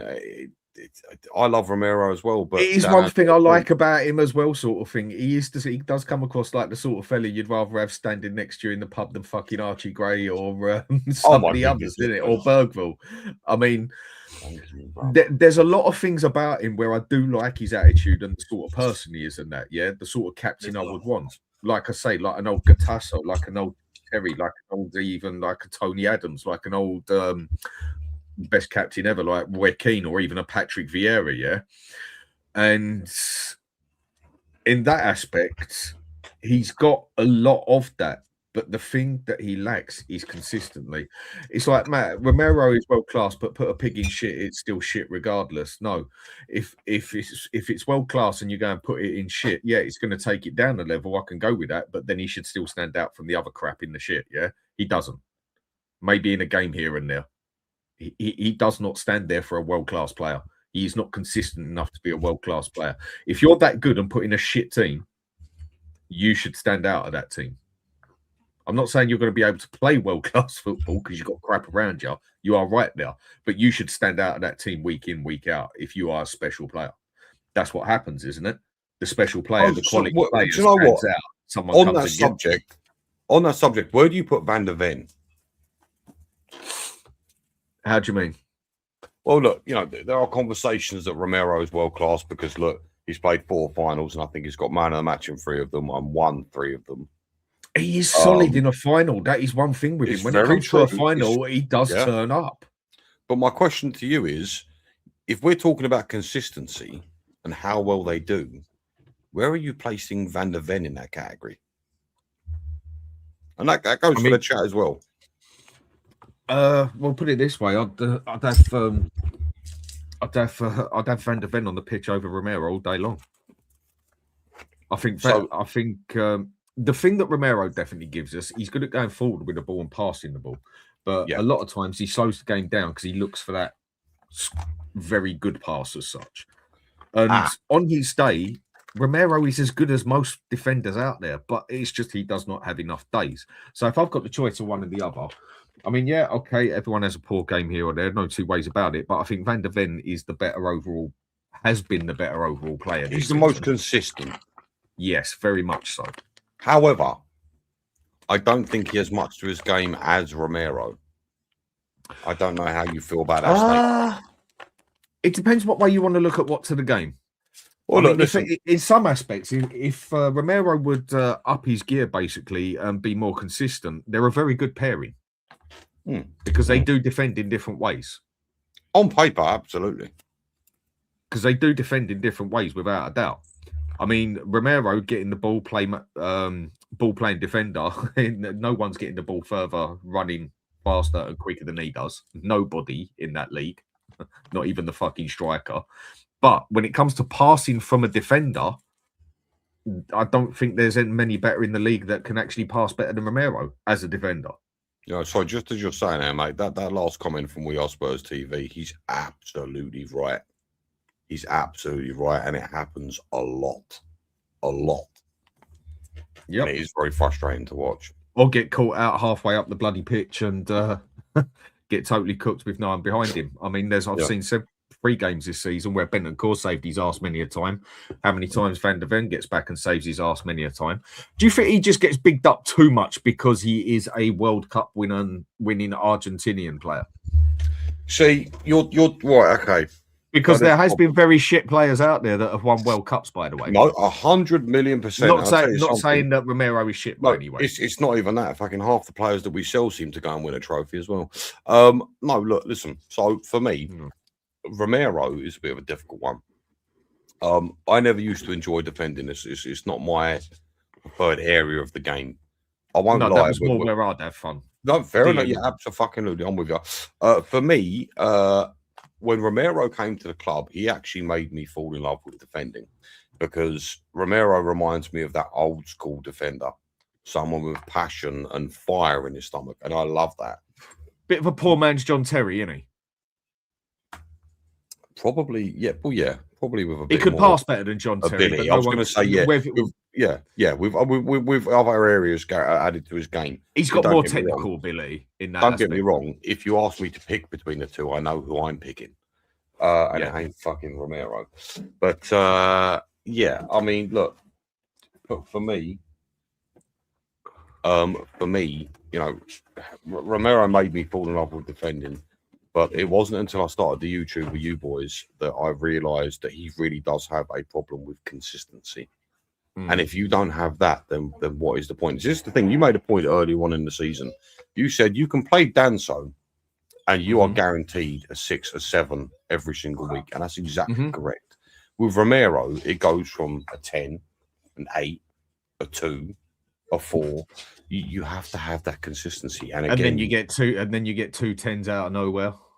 Exactly, which is he might have to be one of our most frustrating players we've ever had. Yeah, and one of the most overrated players we've ever had, in my opinion. I just don't think he's as special as everyone makes out. I really don't. I think he is a good player, and on his day, I think he is a fucking good player. But I just really don't think he is as big as people make out. I really don't, because I just see too many faults in him for a defender. The way he loses. Do you know what? He's got a similarity to Bentancur in the aspect of one problem Bentancur always had in Italy. He can be having a solid game, and all of a sudden, it's like he gets a phone call, he's looking the other way, and the ball will go right past him. He loses the concentration for moments. And Romero does that quite a lot. Romero does that quite a lot. 100%. I mean, we are Spurs TV. He said it best. You know, you see someone like Romero losing concentration and losing his man at the back post a lot, far more regularly than you should do. But like I said, for me, Romero is a really frustrating player, man. Like, one minute you look at him and you think, oh my God, we've got a world-class player on our hands here. And then you look at him in the following game and you think, fuck me sideways, what is this, £10 million defender? It's really frustrating. But again, I do feel overall his consistency has gotten better. But at the very same time, I feel like whether or not his consistency's improved, I feel like it's not improved to the point where he is giving us 8s, 9s, and 10s every game. And as a world-class player, I feel like that's what you need to do. I mean, do you know what? I think Scott says something here, yeah? With both Romero and Van der Ven, you can see they aren't, you can see why they aren't at bigger clubs. Both have big holes in their games. I think that's actually a fair point. The thing you can go with Van der Ven, though, he's got a long way to go. I mean, defenders don't usually peak at a young age. Being a good defender, a lot of experience comes with it, basically, being able to read the game as such. And being that's something we questioned, actually. With the change of system, that's something yourself and me questioned early on. How is Van der Ven going to perform when he's not in a high line? Can he? It's one thing Sava said. Sava was the first one who started saying all this about a year ago, that he thinks was he doing, because he was one player that stood out with Ange. Why? Because he was the one who had the pace to keep coming back and covering our ass, and then nearly destroying his whole fucking career for the way he played, basically. Yeah. You know, I mean, the fella's lucky he ain't in a wheelchair with the way his hamstrings have been cooked. But in that aspect, and Sava was the one who did start that questioning off, and I totally backed him up on that one and agreed. Would he actually be that good as a borderline defender, basically, having to stay back? And I think he shut me up. He shut me up 100%. Because it was a question that I started asking a lot as well, because we didn't really know. And I do think he is. And I think with Van der Ven, there is a hell of a lot more to come, personally. He's going to end up at a big club, in my opinion. If he ain't going to be at the end of this season, he's going to end up at an elite club then. If it ain't at the end of this season, it'll be at the end of the following season. I think he is one that he's going to go places, personally. Yeah, I mean, look, unless we start getting our shit together and start acting like a big club and start performing, more importantly, like a big club, there's a very big chance that we lose someone like Van der Ven, and that's very worrying. Because I'll tell you something, I think the price that we got him at, we got very, very. I don't want to say lucky. Well, we went for the cheap player. We did. He had everyone. We were after Tapsoba, if you remember. That was our number one target. Tapsoba was more established than fucking Van der Ven. Van der Ven had one solid season, and that was that season. Yeah. So again, another thing we seem to do, like we did with Simmons, by the way, and don't get me wrong, Simmons has had 2 solid seasons, but it's another player you buy on more potential than you do for the quality they've already got. Now, you get him for the quality he's already got, the 2 seasons. Yes, looks good, looks solid. Yes, can do well. But where he's still got easily 8 years to go on his career up until his 30s, you're also buying on a lot of potential, expecting him to get better. Whereas there's other players you go out at 27, 28 and you get them for what they are now. Yeah. And I think that is something we definitely did with Van der Ven, and we landed on our feet with that one. I'll agree. I mean, I've seen him play left back a fair few times. I mean, can you imagine him playing as a wing back? I'm not saying that we do it, whatever, but I'm just saying, just question. Well, look, listen, he does it for his country. Yeah, he does that for the Netherlands. And that's where we started off playing in Germany as well, and played on the left plenty of time. Realistically, when you're that good at centre back, why would you want to do that? You know, why would you? I agree.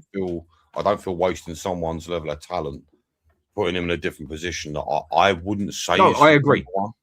I'm not saying do it. I'm just saying, for sure. It's a suggestion. Look, at the end of the day, like, you know, you got to do what you can do. But yeah, for me, Van der Ven is so good at centre back. I wouldn't risk him at left back.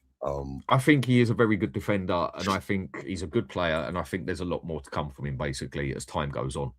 I'd say something else about him as well. Go better. I feel like he would thrive even more in a 3-back because of his pace. You know, yes, and I know you advocate for Tottenham playing a 3-back because, and again, I'm going to have to agree here. We've got the players to play 3 at the back. I feel like that would be our strongest formation, given obviously Porro on the right. You know, you've got your Udogie and Spencer can play on the left, and Spence obviously being able to play at the right. I do feel that would be our strongest formation as well. But having Van der Ven in that 3-back, I feel like would be absolutely huge. You know, and I think you'd see even more from him from that position, from that formation. But I mean, yeah, we're very lucky to have him, 100%. The way when we've played at our best most of the time, in my opinion, is when we've played counter-attacking direct football. The other problem we've got at Spurs is we ain't a dictating club, I think is the right phrase to use. We're a response. Is that the way to say it? We're more of a response club. We're a reactive club. We're reactive. Yeah. I'd say 8 times out of 10, we play how the other team makes us play. We don't go out there and dictate, right, we're playing like this, we're going to push you sort of thing. And that is why it works so well with City most of the time, because City just pushes back and we don't have a choice. We have to play counter-attacking football. We played like that under Pochettino, didn't we? At times, yes. But again, do you know, that goes back to the question of a lot of the time with Poch. Yeah, but then also what sort of players you got as well. They got to have the capability to do that. No, for sure. They've got the capability to do that. No, for sure. But at the same time, it does go back to the sort of the question of what sort of player, what sort of manager you want. Because you get a manager like Pochettino. Pochettino is, okay, we want teams to worry about what we're going to do. That's what we want. Whereas with Frank is more, okay, we're going to adapt to the team that we're playing. There's 2 very, very different styles of management. And to be quite honest, and I know this conversation has come up in the past, I don't know what version is better. So in your opinion, what would be better? A manager that makes teams more concerned about what we're going to do, or a manager that will adapt to what another team is going to do? It all depends on certain games. Sometimes I can see a game you are actually better off adapting to what the other team does. Yeah. But then if you are a real strong team and you are one of the big boys as such, you go on there and you play your fucking way and they have to adapt to you. That is how the real big teams do it. And I just still think for the players we've got and the setup we've got, I still believe we play totally the wrong way. I still think we should be playing a 3-4-2-1 or a 3-4-1-2 or 3-5-2, whatever. 3 at the back. I mean, with the wing backs we've got, Porro is, I mean, for me, he's a wasted player. I'd say sell him. Why? Because he's fallen off a fucking cliff this season, isn't he? He's been falling off a cliff for ages. He's not a fucking defender. He's not a defender in any means or manner. He is not a defensive type of player.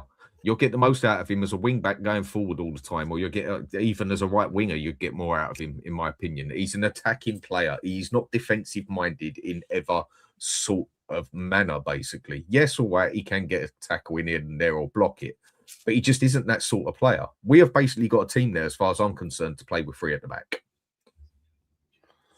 You go stick Romero on the right, Van der Ven on the left, and then you got the choice of Jagus and Danzo in the middle.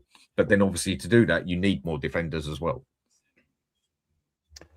Do you know what? It would be hard. And then we could actually use possibly a Dogie to get the best out of him, because since he's been at Spurs, he's looked good at times, and in general, he's looked pretty average. But when I watched him play in Italy, significantly better, because he was allowed to play his way as a wing back and that. It's and people say they don't like free at the back. It's a defensive minded thing, this and that. Well, no, free at the back, you can actually play. You can actually play very, very attacking football when you've got free at the back. It's just when people said we played against Arsenal and played with free at the back, yeah, I want free at the back, not fucking 11. I'll tell you what, it's a common misconception, 100%. For me, this season, we've played at our best when we've been in a free back. Would you agree with that? So I'm talking about PSG, I'm talking about City. I feel like we've played at our best as a free back, 100%. And again, that boils back to what you were saying previously. The players that we've got at the club suit playing free at the back, 100 million %. The only problem that you're going to get with that formation is misplacing Mohamed Kudus. For me, anyway, because it's very unlikely you're going to play with wingers in a free back. Well, at least I would say so, anyway. Yeah, for me, I'm going to have to fucking agree with you here and say 100%. The players that we've got, our strengths would be to play as a free back. I mean, again, but Ben, then we have a big problem if we do that. Then that's when we get all the sentimental and history, and it's not the Spurs way of playing. This Spurs way that is meant to exist. Oh, there is no fucking Spurs way of playing. Give me a break.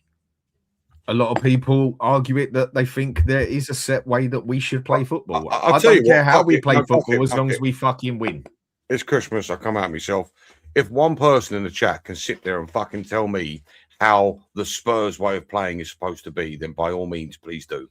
Because there is no Spurs way of playing. You know what Spurs way of playing is, at least in my opinion? Magic. From time to time, Spurs are magic. I mean magic like when we played Real Madrid and fucking destroyed them. When we played Borussia Dortmund and fucking slaughtered them. Like that for me, I know you could say, oh yeah, but a lot of teams are capable of doing that. For me, Spurs, from time to time, show magic. We get above ourselves and do things more than perhaps we should be. We get above our station almost. I do not think there is a Spurs way of playing. There is no such fucking thing. Unless you want to go back to the 1960s, then maybe there was. But give me a fucking break. There ain't no Spurs way of playing right now. It's a joke. No, I don't agree with it either on that. And I'm not a firm. I mean, people say you're meant to play with flair attacking football to play a Spurs way. It's like this is 2025 coming on to 2026 now. Yeah. I mean, you have to adapt with time, basically. And have we got the capability of getting players out there who can even play this Spurs way? But then you see a lot of people go out there like get Frank out of here, this and that, don't like the way he plays. And then the manager they go and pick, who they would have at Spurs, is Glasner. Now, he's a player that I would quite happily pick at Spurs, and he was one of the first ones I wanted, along with Inzaghi. But I did want Thomas Frank as well, and it looks like that one's fucking up. I'll have put my hands up to that. But then they talk about wanting to play a Spurs way, but then they turn around and say they want a manager in who blatantly plays free at the back, pragmatic football. Yeah, give me a fucking break. Give me a break. Could you imagine the uproar? I mean, don't get me wrong. Listen, Glasner is a hell of a manager, and he's done really, really well with Crystal Palace. They look like a fantastic team. There's no getting away from that fact. But that's definitely not the Spurs way of playing. That's for sure. So I don't know how well people would take to that. What are you drinking there, out of curiosity? Budweiser. Very nice. I'm a Stella man myself. Yes, my missus is going to get beaten later. Yes, she is. She's a good woman. This is what happens. Yeah, that's what happens on a Christmas Eve on a sexy night, isn't it? But, well, I mean, at the end of the day, with some people, whatever turns you on, it's just like football. At the end of the day, some people like it a certain way. Oh, do you know what? I was in the shop earlier, and I'm good friends with the shop owner. I did say to him, I want to avoid drinking Stella tonight because it's my drink. It's what I've drunk all my life. And I did say to him, I was like, look, listen, is there anything I can have that's not Stella? And he started. Have you tried that Disaronno? Is it No, not Disaronno. I don't actually mind Disaronno. No. It's not Disaronno. It's Desperado. There's a beer. Desperado. Is there tequila in that? Is that right? Yes, I think it is. Yes, I think it is. Fucking. I think that's. Yeah, there's tequila in it. I was like, yeah, no, you're all right, mate. I need to be able to speak during this. I must admit, I do like a bit of tequila. I mean, with me, when it comes to drinking, seeing as we're drifting off on that bit quickly, when it comes to drinking, I like spirits. I'm a spirit man. And the thing is with me, I don't like mixing my spirits. I drink it straight. My drink, the one that I can easily... What is it with skinny guys that like spirits? See, now, this is why I have voluptuous breasts, because I'm a beer drinker. Okay? Do you know what? I don't get how you can drink spirits, because fuck me, sideways, are they strong? Good Lord. Good Lord. See, look, I thought Danny has started with the comfort. Not yet. Southern Comfort is what I'm going on after the beers. I mean, Philly's been and had a drink me at Savers and that. I can drink Southern Comfort like water, and I can handle it. Go and give me 3 pints of beer, yeah, and I am well on my way. I won't deny that. I can't handle beer for shit, but go and give me a bottle of Southern Comfort. I will easily, at a party, drink a bottle of Southern Comfort and some. Absolutely love it. You, I'm not sure how. And I will still walk out of that place half with it. Not saying I won't be fucked, but I can walk out half with it.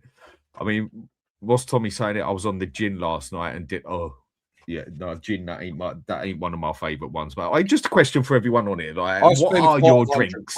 And you want to give me carbonara? Really? What are the drinks for people on here? What are your drinks? I mean, 21-year-old whiskey. Did I just see there? Yeah. Oh, okay. Oh, I couldn't do that. Kill me.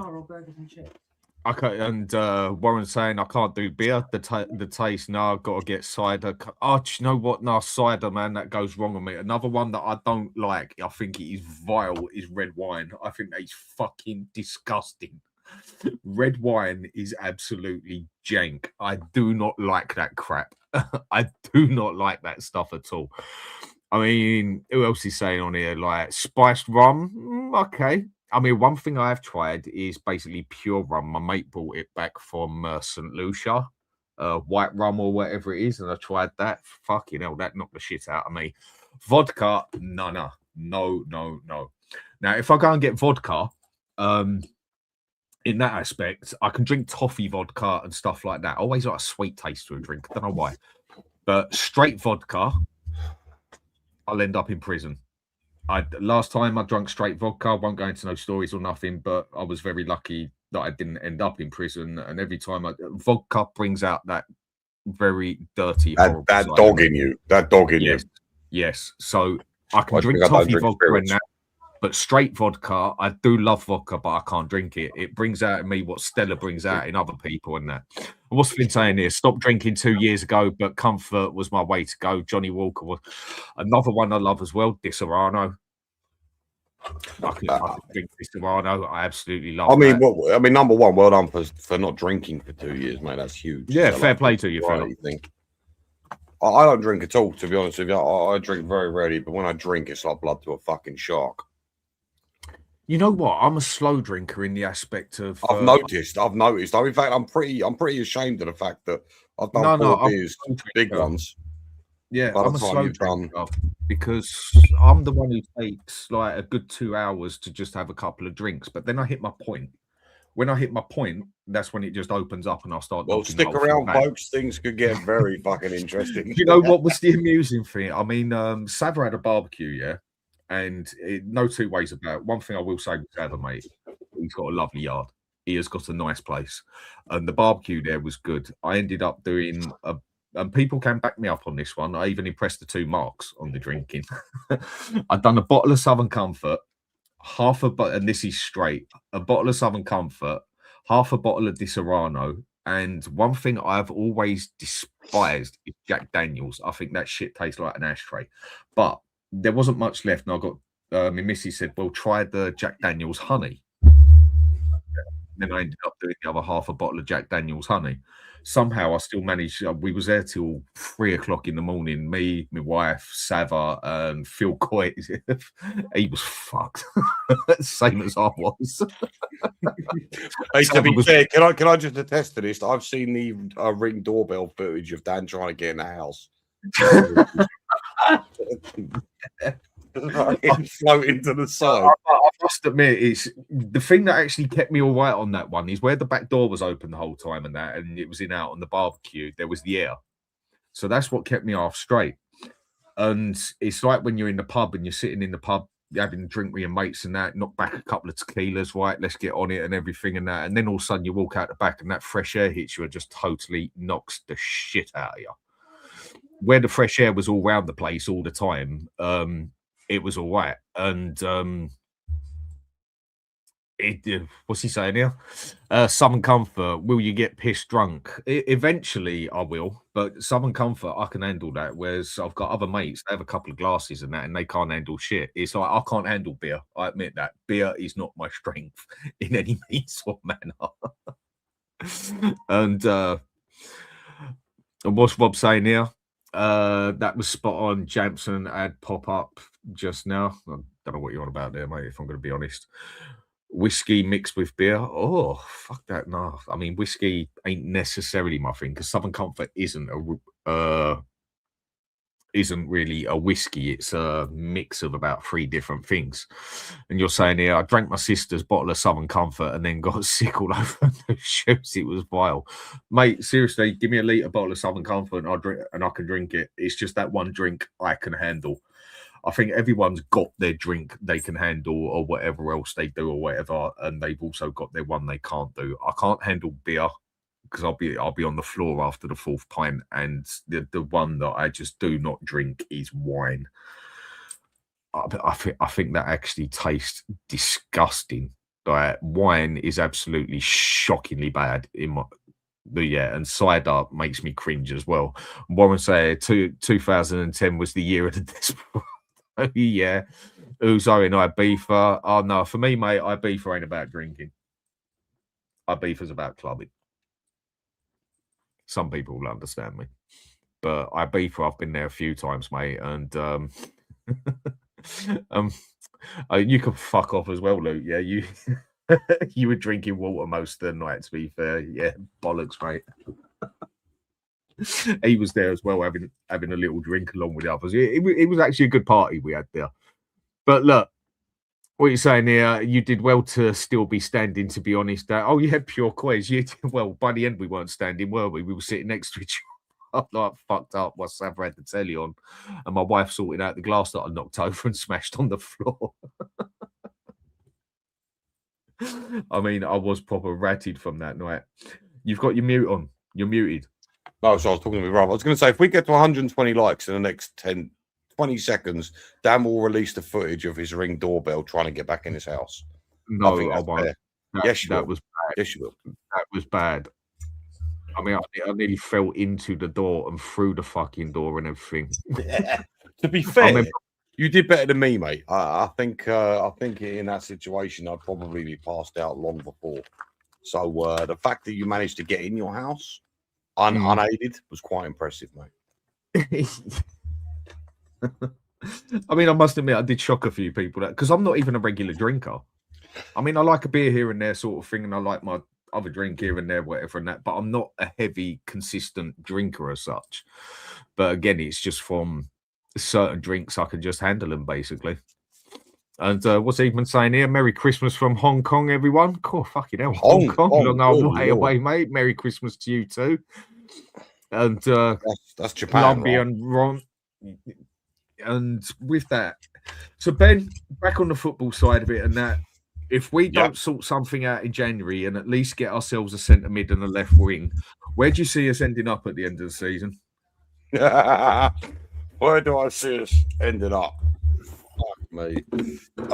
Do you know what? Go on, you got 2 minutes to yourself because I need to get another drink. Oh, 'cause I've just don't finished leave these me. two. I hate it when you do this. Oh, he's shut left up me. and get on with it. Oh, it's just fucking you and me, chat. God damn it. God damn it. Okay, where do I see us going? Do you know what? To be fair, do you know what? I fucking hate it when he does this to me.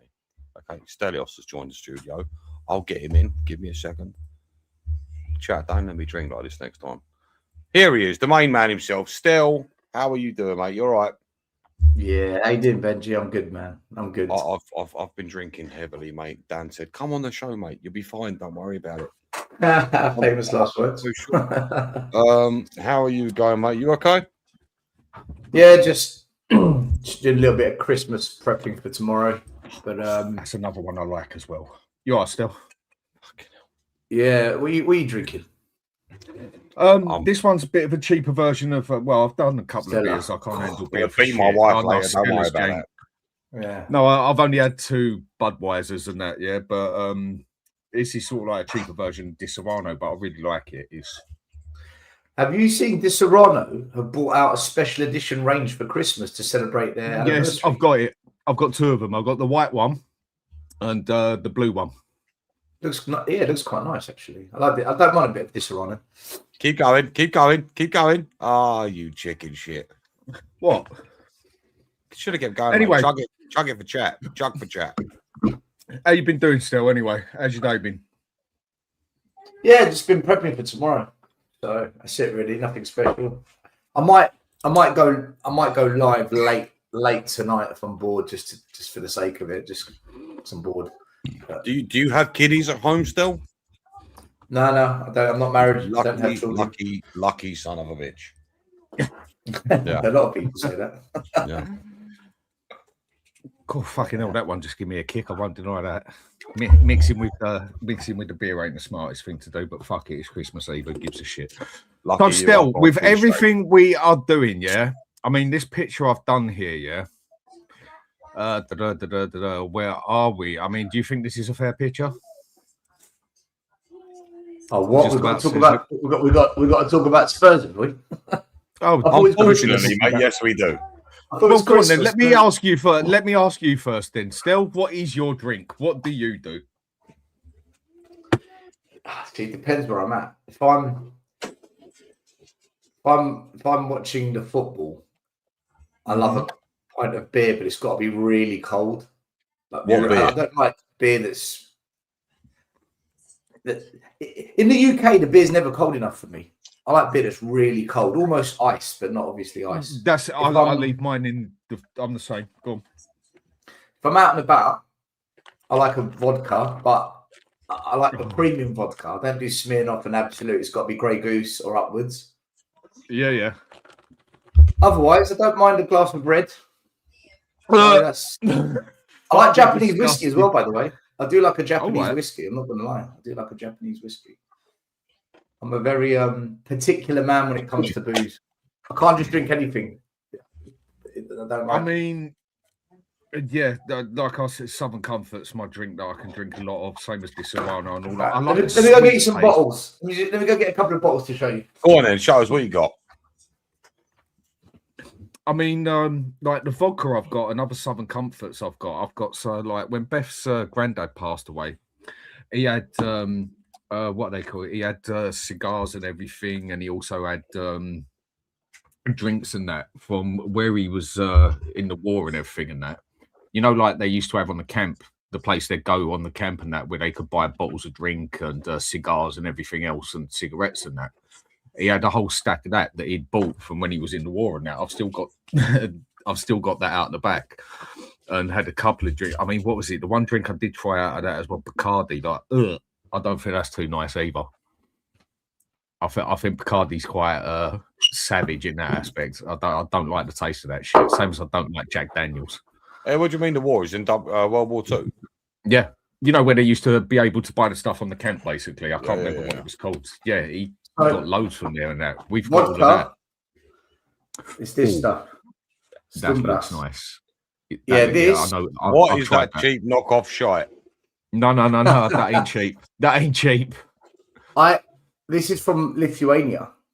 This is top stuff. Top stuff. Then, whiskey-wise, a nice Japanese tenjaku. In fact, show you the box. Dare I ask how much that costs still? This was a gift, so I don't know, but they know I like it. So imported or no? Is that something you can buy in England? Not. Yeah. You can buy it here. Of course you can. This you have to. I think you can get it from some premium places, but I'm not sure. Check this out. So you know, like the miniatures. This is your classic red label, mate. This is vintage. Look at the labeling on that. This is 50 years old. This. Cool, yeah. I know what you mean with stuff like that. I've got drinks. I've never opened it. It's probably vinegar now, but if you look at the labeling, the difference in the labeling, you can see one's holder right. Who in the chat feels like Stell should open that seeing as it's Christmas? Do it. A drunk Stell on show would be fantastic. Go on, Stell. Oh well, I've heard a drunk Stell. I haven't been with a drunk Stell, but I've heard a drunk Stell, and he sounded like he was getting abused in the toilet, let alone trying to sing a fucking song. Oh shit, that was Friday night, wasn't it? Yeah. You know what? I mean, so Stell, what are you going to be doing for Christmas, mate? Just same shit, different day? Yeah, I'm with the family, man. I'm with the family, doing family stuff. Eating, drinking, probably playing some games or something, watching TV, moaning, complaining, laughing, sleeping, the usual. I mean, I must admit, this year we're me and the wife just staying in. We ain't going around the families or nothing like that. And I'll probably see my daughter. She'll pop round for half hour and that to collect her present and probably just give me a card like daughters do. I love you, Dad. Yeah, you know, of course you do. Fuck off. You know, you just came round for your present. That's what they do when they're 20 years old. But apart from that, I'm looking forward to the dinner. I must admit, I'm waiting for my wife to get back. And what have you got? So you've got duck. Is that the only meat you're going with? A big fuck off duck. No turkey at all? No, no, that turkey, mate. I don't like turkey. Fucking chewy as protein is in turkey, mate. It's a great meat. I couldn't give a shit. I don't drink. I don't eat for protein as such. I'm a man who I love.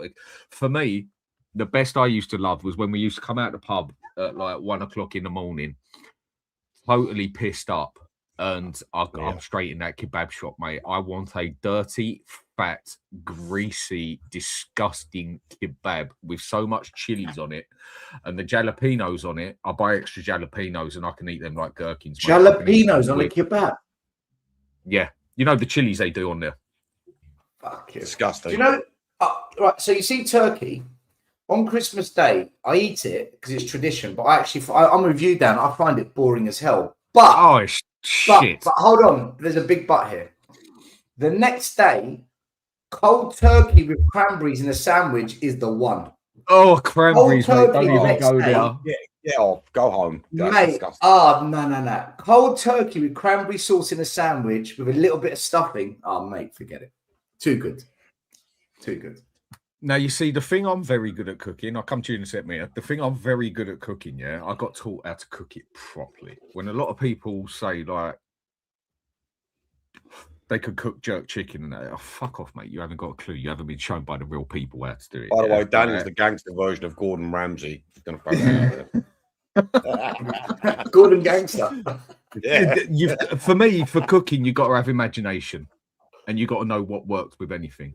And I'll give everyone a little hint to try, yeah, in a minute. And with that, I got taught when my best mate, what I would call my closest family as such, like my mother's passed away, so with dad and everything, I ain't got brothers and sisters and all that. It's all long done and dusted. Like I would call my second family as such, yeah. They're all from St. Lucia. And his mother taught me how to properly cook jerk chicken with Scotch bonnets and everything else with it. I did it for Sav's party, but I didn't do it with the Scotch bonnets because I know most of the people wouldn't be able to handle it. And one who definitely loved it was Ellie. Now, when I do my cooking... Ellie, as in... Queen Ellie. She's lovely. And, she is. She's a diamond. And you wouldn't mess with her either because she'd knock you out as well. But she's very friendly. I'm more concerned with people like fucking Mia. She scares me a little bit, I won't lie. Yeah, she should do as well. Mia, how are we doing? Yeah, not bad. You're making me hungry though, man. Talking about jerk chicken. That's good stuff, man. I love me a bit of jerk chicken. Philly 21009 tried it as well. They are too soft. That I tell you, some of the stuff go on. Yeah, do you know what? Actually, saying that, my mum, she used to live next to an Indian family, and my mum got taught how to make curries properly, like proper, how to make them, man. Like it's good to learn them.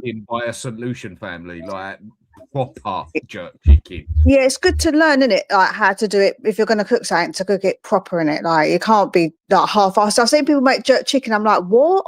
That ain't how you make. Even I know, man. I'm like, that's not how you make jerk chicken. I'm not the best. I wouldn't say that I can make it probably as good, but I've got an idea in it of how to make it. If you watch people who proper make it, who know their shit. But yeah, I'm making me hungry, man. Out of curiosity, so you're Greek like Stelios, yeah? Mm-hmm. Cypriot. What is your Cypriot? Yeah. Oh well, same fucking thing, isn't it? No, it's not. It's not the same thing. It's not the same thing. That's like saying Scottish, English, same thing. It's not. Do you know when people say to me, Scottish, British, Scottish, British. Mia, what is your speciality in cooking, Mia? This is a Spurs show. Do you know what? 1 second, hang on a minute. I would happily do this, yeah. And if I told you not some of the stuff I cooked, you'd probably fucking feel ill before you try it. I am one that likes to use imagination with food, and I've got a fucked up imagination. I won't deny that, yeah. When I tell you to cook, yeah, or make, a lot of people like egg mayonnaise, yeah. Go and make egg mayonnaise, just normal egg mayonnaise. Go and stick some chilies in it with some pepper, and go and stick some lemon in there, and then go and fucking cover it with gherkins. Chop the gherkins. But Dan, you've got a problem with lemon, mate. Didn't you tell me to put lemon in fucking tuna pasta not so long ago? Lemon works with a lot. Or was it gherkins? It was gherkins in tuna pasta. Chilies on Go on, Mia. Go on, Mia. Sorry. Oh yeah, go on, Mia. Sorry to interrupt. Probably. So what? Actually, I'm pretty good at making curries myself. My boys' favourite is like my curries. They have curry at school and that, and they don't like it. Like they like my curry. They always say my curry is really good. So like I'm probably pretty good at making curries. Like my boys like spicy food. My boys don't really like English food. They're not that keen on it. A bit like me. Like I ain't keen on English food. Like I don't really like shepherd's pie, sausage and mash. Not for me. Like I like food with a bit of flavour. Not really my thing. Like I don't like gravy either. I'm weird. So what is your speciality? I don't like gravy. What's your thing? Curry. Okay. I'll probably say I'm pretty good on curries. I do like making a nice curry, man. What specific curry we're talking about here? I make all different curries. Like, I actually make nice vegetable curries. You know, vegetable curry is actually quite nice. Yeah, I make I make chicken curries, different levels of like spice in it because the kids don't like. One of them likes it a bit more spicy than the others. I make it sort of medium spice. Oh, fair play. Still, are you much of a cook? Yeah. There you go, Ben. Go on, don't say I ain't what you got, Ben. Don't say I ain't caught up with you. Well, fucking time, mate. I've done like 4 or 5. I'm the last one already. And that's what's probably your thing, mate? Than what you've drunk. Seeing as you're a bit of a cook yourself, go on. What you got? What's your specialty? If I came to your house and I said, "Still, cook me what you got, mate. I want the best of the best. What you got? What are you going to hit me with?" You'll have the best barbecue you've ever had in your life. Best barbecue. Okay. That's so Cypriot. That's such a Cypriot thing, isn't it? Barbecues, man. Yeah, no, it is. When you say Cypriot, is that between Greek and Turkish? Am I correct in saying that? Because I've been to Cyprus. You got Turkish Cypriots, Greek Cypriots, and then you got a small percentage called the Maronites, which are from Roman Catholic descent, but they're classed as Greek Cypriots, but different religion. So they're Catholic as opposed to Christian, or the Turkish Cypriots are Muslim. But Cyprus is basically be a country that everyone's fucked over. It's been occupied by everyone and anyone, so it's a bit of everything. Because I've got a very good Turkish Cypriot friend. I actually only recently found out, as embarrassing as it sounds, that it's kind of split. Am I right in saying that? It is kind of between the Greek and Turkish. Am I right in saying that? Yeah, the Cyprus is divided, yeah. But it wasn't divided by the Cypriots. It was divided by America, Britain, Turkey, and Greece. They did it. They caused it. Yeah, they basically wanted the English wanted a base, so they didn't mind helping, like making it happen, because they wanted a base in Cyprus. and they just allowed no one like cared and just allowed the tiny little country to be split when it was actually fine as it was. I was not aware of that. Okay, I mean, That's what empires do, man. Empires have been doing it for decades. They do it every. I'll be with you in 2 seconds. But listen, back to the food. Barbecue. Yeah. Right? Okay, barbecue. My barbecue isn't just Cypriot. So Cypriot barbecue is normally just big chunks of meat, spit roasted, very slowly, and then a bit of oregano at the end, some salt along the way. I do American Texas barbecue as well. So I've got a smoker. I smoke brisket. I smoke short rib. I make my rub. I make my own cornbread, my own mac and cheese that goes with it, my spicy bit. I do the whole thing. I can do Cypriot barbecue, Texas barbecue. I'm learning to do Japanese barbecue, which is a little bit harder.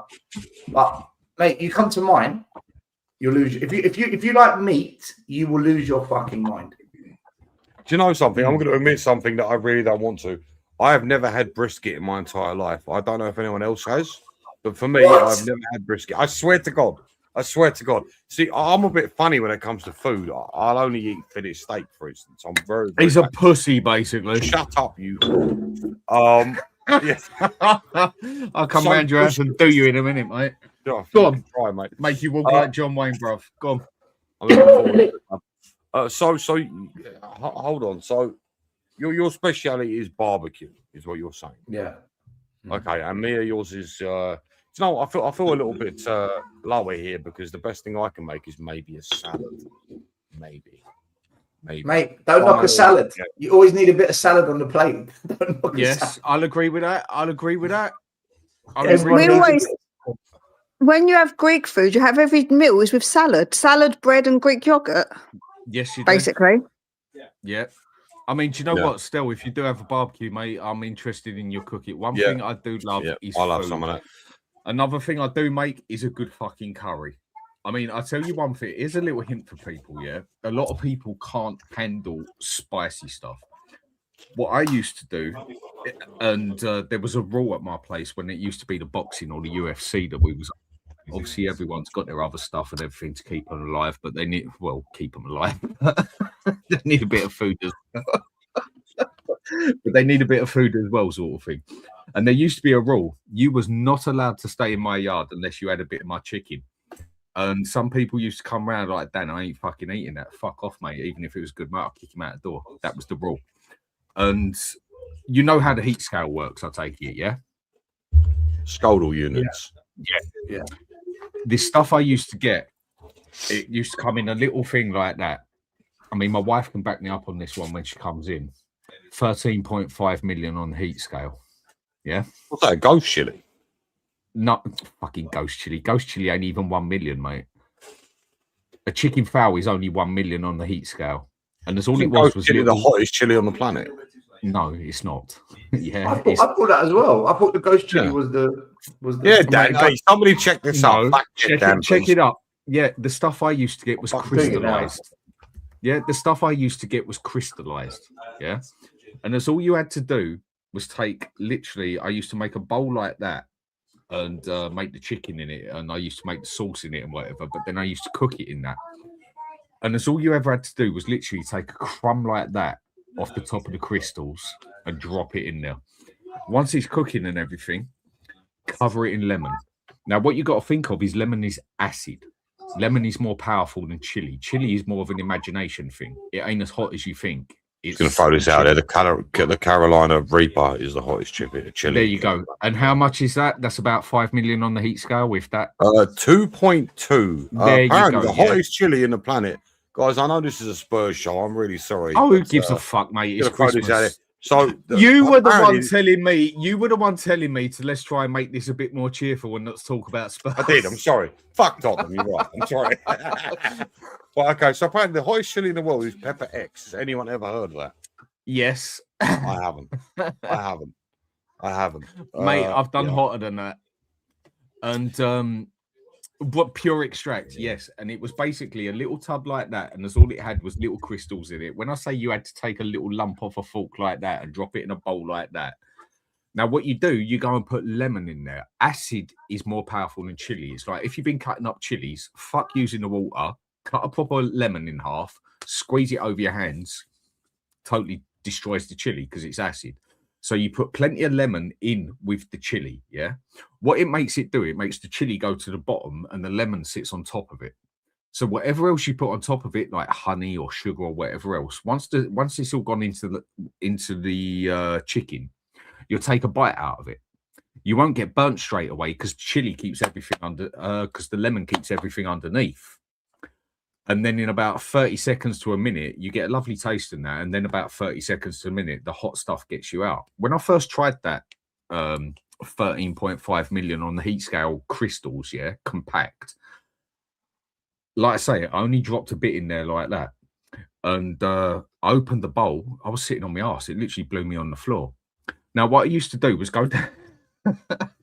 Used to go down the pub with my mate. Used to bring it with me. And this stuff, when you hold it, you have to hold it in gloves, or you have to hold it in paper, or you have to hold it in toilet paper or something. You get that in your eye, you will rip your fucking eye out. Me and my mates used to go about in there. Used to go up to fellas and that, say, right, can you handle spicy stuff? Okay, can you handle spicy stuff? Oh, I can handle spicy stuff. Right, if you can handle this and keep your mouth shut for 30 seconds, I will buy you 5 drinks, 5 beers, 5 whatever you want. They wouldn't even be able to handle it for a matter of seconds. Like, literally, that's all I would do was get, a wooden, what's it that you do your teeth with? Literally, and that's all I'd do is dab it in there like that. Put that on your tongue. They wouldn't even last 20 seconds with it. This one fucking prick who was coked out his head, obviously he's all numb up. He done it. And he lasted 20 seconds. He said, what's that? He snatched it off me. I'm like, mate, don't do it. He put it in there and he took a fucking rock out of it like that and he put it in his mouth. And then the rest of it kicked in, and then that kicked in. And again, my wife had backed me up on this. He started squealing like a pig, running around the pub and run off up the pub. We used to do stuff like that, like also get chilies, cut the chili in half and go round to a mate's drink, put it on the side of the drink and do that. We was white wankers like that. You know, but it's all fun and games at the end of the day. That's a typical Dan story, that one. So out of curiosity, I just want to know, because I feel like I'm the only feminine person here. I don't do hot food. What about me? I like to fucking enjoy my food. I don't like my taste buds burnt to a cinder. So out of curiosity, am I the only person here that feels like that, or still Mia? I'm with you. I hate hot. Because you're fucking normal. That's why you prefer to enjoy food rather than burn your bollocks off. Fair enough. Yeah, I don't like it like that, like mega super hot, but I do like fairly hot food. Like when I went to the Maldives, I had curry over there, and it was so nice. When you ate it, it weren't spicy straight away, exactly like what Dan said, but then the spice hit you, but it was really nice. Like the way they made their curry was nice. That's why you put the lemon on top of it. That's why you put the lemon on top of it. Well, I don't know what me and Stell are the feminine ones. It's you guys that are gotcha. Oh, well, you don't have to tell me that Stell's feminine. I know that. Stell, you're going to take that seriously. It's Christmas. Why are you doing this to us, Benji? Why are you setting us up like that? Yeah, right. Actually, I do apologise. I'm sorry. All right, should we try and get back to Spurs here, guys and girls? Oh, fuck off. Why should we get back to Spurs and that? Come on, keep going about your food. Come, Mia, what do you cook? It's Christmas, for fuck's sake. You said you're the one who wants to talk about better stuff. So, like, if people want to hear it, it's up to them. Is what I said. Yeah, I cook quite a variety of things, man. Like the boys, they quite like Chinese. So we have I do stir fries, curries. They quite like Mexican food. So I do like fajitas, enchiladas. I'm trying to think else what I cook. Like I cook so many things for the kids, because obviously having to cook for them every day is sometimes a bit of a struggle what to cook for them. But my boys ain't fussy. My youngest, how old are your kids, Mia? 16 and 17. Oh, tough age. But the youngest, he loves meat. Like he's a massive meat eater. The boy will just eat a plate of meat. Where the older one. Go on, sorry. I'm a carnivore. Go on, carry on. Yeah, he is. And then my eldest one loves pasta. Like he loves carbs. He'll eat pasta, and he loves hummus. Like he'll sit and eat bread and hummus, like a whole pot of hummus, like a weirdo. So he likes more carbs, where my youngest one likes meat. So, but they're pretty good boys, and neither of them are particularly fussy, because when they were younger, I used to do the whole, well, you eat it or you go hungry. That was my thing. Like, I'm going to cook 2 different dinners. Yeah, this is not how we play around here. We're not going to do 2 different dinners for you. You eat what I give you. So, Too fucking right. Kids Dan, have too much power these days. Dan, can you share the screen with you? I'm going to talk you through my barbecue. Come on, I've got the photos. You know what? I am honestly, no fucking about, very interested in this. But I don't see. Do you know what? Just last I say, a lot of people think I'm a very different person to what I am. I'm actually a sort of person. If you give me a choice of game that I'd love to sit there and play with you, it's chess. Chess is a game I love. Tactics. Anything to do with tactics. I love a game of chess. And people say to me, you don't seem like that person. Well, don't judge a book by its fucking cover. Another game I love playing is poker. But either way, no, we're going to go back to the barbecue. Okay. I like it. And another thing I like doing, whenever I start getting a bit wound up sort of thing, which takes a lot, I just go into the kitchen, shut the fucking door, put the music on and start cooking. Cooking is one thing that relaxes me. I love trying things with cooking, just trying something different. You know, let's add this to it and see if it works, whatever. Right, go on, still. It's on there. There you go. Right. So this is the Cypriot barbecue. These are what we call souvlagya, which is similar to kebabs, but not quite the same. And then those round things are called sheftalia, which are gorgeous, but you can't burn them. And there I am, cooking them, turning them. All right. Then you've got your next barbecue. You can't just show me this and not invite me to your next fucking barbecue. We'll do one. Don't worry. I'll do He's one. not as a bit insulting. I'll do it. Don't worry. Then I've got my smoker. So this is short rib with the rub. Thank you. Go on. That's the lamb rack, which I've also rubbed. There you go. You can see the rub. And then once it's done, by the way, this was during COVID, so my hair's a bit longer and I've got a long beard there. But that's what the meat looks like once it's done. Look how juicy that is. Oh, that looks fuckable. Do you want to hear something absolutely look at that? Look, see that whole rib. You hold it almost like a corn on the cob, and you just munch on that. I just want to throw this out there. Is anyone else the same as me? I can't eat meat off the bone. Oh, shut up, you pussy. That's where the juice comes from. You sound like my fucking daughter. I can't do it. I can't get a KFC because I refuse to eat off the fucking bone. Oh, mate, you sound worse than my fucking daughter. That's Can what you she's deal like. with it? Let it go. You Benji, absolute fucking tart. Benji, can you see there's like a pink circle going around the meat? It looks fantastic still, make no mistake. Yeah, one minute. That pink circle is called the smoke ring. So when you do your rub, that rub infuses the meat, and that pink outer edge, that's the smoke and the spice just coming into the meat. That's the best bit. That's the best bit of the whole thing. Do you know what? Listen, I watch many a show, mate. I am well into this sort of stuff, and I've got to say that does look fantastic still. And if you don't invite me to your next barbecue, I'll do it. I'll do a barbecue. I'll do it when the weather's better. I hope you do. I hope you do. I hope you do. Fuck the weather, mate. In the summer, we'll do it. Winter. It looks good. The one thing I'm not good at is when it comes down to it, my wife, when she makes a dinner. Just quickly, hello, Eugene. How are you doing, mate? You all right? Oh, fucking hell, Eugene. How you doing, mate? I'll come to you in a sec. The one thing, my wife's a good cook at the very basic stuff. I can't cook anything basic come love nor money. I'm like, even when I do a fry up, I'm the one who fucking cooks a fry up in butter and stuff like that. I am a very unhealthy cooker, yeah. And the one thing my wife is excellent at, Beth, I mean, you're never going to find a better person on the planet as far as I'm concerned. Yes, I want to get laid tonight. But still, when it comes down to it, she can make the most horrendous dinner look nice. She can make the most horrendous dinner look nice. No, she's a brilliant cook at what she does. But I'm saying you could give her a. But you still think you're better, though, let's be honest. No. Cooking wise, I've got more imagination than her. Yeah. What I'm saying is, you could give her a pile of shit, put it on a plate, and she'll still make it look nice. Me, I can make the best looking food ever look fucking terrible. I make it look like a car crash. It's like when I get a pizza, I want it to look like a car crash. I don't want it to look like a nice pizza. I want a pizza with shitloads of cheese, shitloads of jalapeno, shitloads of fucking pepperoni. And if it ain't got pineapples on it, get the fuck out my face now. Right. You know what? There you go. Perfect. It's a fantastic, fantastic subject. Pineapple on pizza, people. Where do we stand? Yeah. Hell no. No, Oh. really. I love it. Pineapple on pizza. I love it. If you, No. pineapple on a What do you pizza is mean, must. Eugene? What is wrong Mate, with you? do you know who No, is it fresh invented the pineapples Hawaiian or the canned pizza? pineapple? Go on, who? It was an American Greek that invented the Now, Hawaiian I pizza. don't want to believe that because I'm English Italian. I do not want to believe that. Okay, the Italians surely they Yeah. invented pineapple on pizza. No Italian would ever invent pineapple on a pizza. It's a sin for the Italians. No way.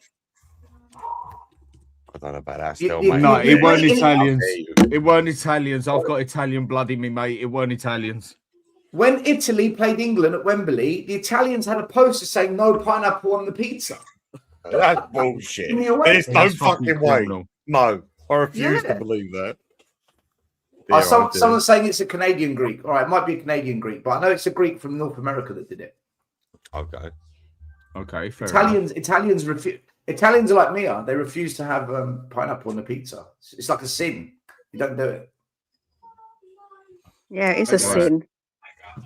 I mean, so go on, Mia. What do you cook? I'll come to Eugene. I'll come to you in a sec, mate, and you can talk about your cooking. So, Mia, I've Eugene, interrupted oh, you very enough. quickly, where are you from, Eugene? Are you Korean? Oh, God, please don't be racist.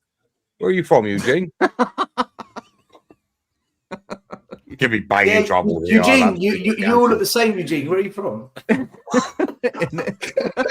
I had nothing to do with that comment. That's just like everybody knows. Are you Korean? Benji, And that was the last time you saw Yeah, Hotspur. I'll explain to you. I'm Chinese, Okay, but I'm Malaysian. Okay. Now that statement alone is a bit confusing. You're Chinese but Malaysian. Okay, gotcha. But I'm Malaysian. ya. Malaysian first, then Chinese. Malaysian. Okay. Dare I ask you, Eugene, what is your favorite dish to cook? If I came to your house and I said you need to impress me, what would you cook? Burgers. Okay, no, wait. The honest truth, I have a wonderful wife, lovely wife. She does all the cooking. Okay. The only new thing I can cook, I think, is scrambled eggs.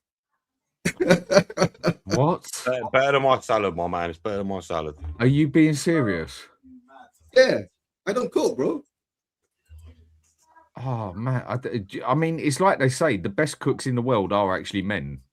Like it's official. Eugene, No, Can I Be ask you? very careful, Dan. Be very. no, I want to bollocks. ask There's you- no I want- ifs or buts about it. The best fucking cooks out there. My are my men. grandmother. You're not good. My enough. grandmother's got something to say about that. My grandmother's got Yeah, something to say about that. I think my grandmother would as well. My yaya, she probably would have said something about that as well. To be fair, Got something to say about that. and you don't really Well, want to I'll mess tell you with what, Greek women. Let me change the question. So, Eugene, if we Yeah. came to you and we said, Eugene, we need you to impress us with food, okay? We need the best of the best. What would you have your lovely wife cook? What is she best at? Honestly, right, my wife cooks a few mean, really good Burmese noodles. Right? Okay. It's gonna come out with fucking pot noodles or something, innit? If you say ramen, I'm done. I'm gone. She cooks a good pot noodle. She gets the hot water to just the right temperature. So that's what I do. That's what I do. A good ramen. I do like a good ramen. A good ramen. It's nice. Yeah, it's not sad. But however, that is actually Japanese, not Chinese. But she's cooking Look at Burmese. you being culturally appropriate. Innit? You No, know what I mean? you know what it Slap is? him in the Because I'm a face. fucking nerd and I watch anime. That's what it is, to be honest. You watch I'm not anime? actual- And my kids like anime. Shit, did You're I a say nerd. that? Mate. You're a nerd. Yeah. You called him Korean. Oh, look, there's a duck. Now, guys, hold on. Right. It's going to be 2 a.m. here in Malaysia. Right? I just hopped on because I haven't seen you guys Go in on, so man. long. Oh, Merry No, Christmas, I haven't bro. Merry Christmas. Merry Yeah, Christmas, Merry bro. Christmas to you too, fella. Well, Hope you have a we used great to one. do this often, remember? Yeah, Merry Christmas. And we used to talk about food. Yeah, but you know, I'm from a part of- Sometimes you need to talk about something decent so you don't talk about Spurs. You ain't wrong, mate. Holy shit. Get Spurs. guys, we deserve this first now. To tell you, we asked for it, we cried for it. So now just enjoy it and take it all you can. I've been so bored of football. I don't even have I call the being inspired to do watch-alongs anymore. So yeah. Well, then tell you what, if you get bored of football, here's the sort of stuff I cook. That looks Oh, terrible, trust me. Dan. That I look, know- what I know. the fuck even is that? The way I put it on a plate, I ain't good at presenting my All right, food. I know that is, the peas are there, right? Okay, but No, what's the that's not point? acceptable. I'm sorry. No, Say you see you what want. that is. Everyone yeah? can suck No, you up see to that what if they want, but that is you see- disgusting. What is You that? see what the sauce with that is? That's where you cook the chicken in the bag. And then once you take the chicken out of the bag, you get all the leftovers of the bag, put it in there, put a bit of extra salt in there, and mix it up with that basically to then put it on the plate after. Yeah, that's like old school. The potatoes looks good. The potatoes look good. Oh, mate, potatoes. There's a way to cook potatoes, same as there is anything. This is what I took to Sava's place. That many peas should be illegal, man. Ugh, that's the one thing I don't eat. No, Peas. that is how you do jerk chicken. If you ain't got a shitload of peas on there, you ain't got a fucking clue what you're doing. End of. No ifs, no buts. And so what I do is I cook it in the bag like that. When I go to take it out the bag, I cut the corner out the bottom, let all the crap out of it basically into another place to cook it, and then just start cooking that with an extra bit of honey in it, an extra bit of lemon Why are in you it. cooking your chicken in the back? Because that's the way I cook it for about 2 hours, and then I leave it. Then I put the temperature up to about 230 and leave it for another 30 minutes to cook, to roast it, basically. Get the best of both worlds out of it. I mean, that Mate, knife I'll is show a you how to fucking cook vicious one chicken. as well. I'll show you how to cook chicken. Okay, no, I'm always interested to learn when it comes to the reason I love chicken, yeah, is because chicken is so fucking bland that you can do what the fuck you want with it. Dan, why I love chicken. you do realise when they say rice and peas, it's not actually peas they put in. They put beans. No. Anyone who knows what I'm talking about, Mia, you put peas with jerk chicken. I I've got taught how never to had cook peas jerk. Well, with then jerk you haven't been Do taught you- that do it by I've been the right cooked people. by someone who's Jamaican and they've never Yeah, made it with and peas. I've been cooked from people from St. Lucia Alright. as well. Yeah, as Calm good as each yourself other. down, If just you have saying, not it's different got maybe. peas, bollocks, I ain't having that. Yeah, if you have Do not you got guys- peas on your fucking you guys- jerk chicken, Do you know the bar across the road from the Spurs stadium called the Brown Eagle? I know what one you mean, but I've never been in there. Right. If you go in there, just walk past the bar, go to the back. There's a West Indian family, and they just do takeaway food in like a quite big container, and they make it on the day. It's all homemade, right? Her goat curry with rice and peas is to die for, and they make those pates. Is it they called pates? Pasties. Pasties, sorry, well done. The Jamaican ones, though. Oh Yeah. my God. Guys, go I there don't on a give a- match day and order food from her. Okay. Still, is it Helen? Sorry? Is it Helen? Oh, fucking name hell, where'd you Helen? appear from? Hello. Helen. Where the fuck, Helen where the food. fuck did you appear from? Is it halal food? Yeah. Also, I don't know. it's not halal. I don't know. No idea. Look, hang on. Pizza, look, as far as Pizza I'm on concerned, pineapple yeah, is amazing. I am not religious in any means or manner, but if there's a God, It whether is he's patty. fucking It God, is patty. whether he's hang on, still, I got a point to make here, yeah. I ain't religious in any means or manner. Fuck religion, yeah. But if there's a God, if there's an Allah, if there's a Buddha, if there's fucking whatever, he put pineapple on this planet to go on a pizza. End of. Carry on with what you say. No, telling you. I'm just no. Listen. There you go. Yeah, God, you show me. No, that should be no, man. You come from Italian stock as well. I don't understand how you can sit there and say that. Like people, your ancestors are turning in their graves, you know, over that comment. Oh, fuck 'em, mate. I'm a crossbreed, and what? Across street. No, Iggy on our channel goes nuts when we talk about pineapple on pizza. Like he despises it. Still, we had this debate 3 years ago, remember? Pineapple on pizza. No, I have to say, yes, it should not go on it, but it's actually really delicious. I think it Fucking is tastes good, is lovely. it? Yeah, Oh, it's fucking gorgeous, mate.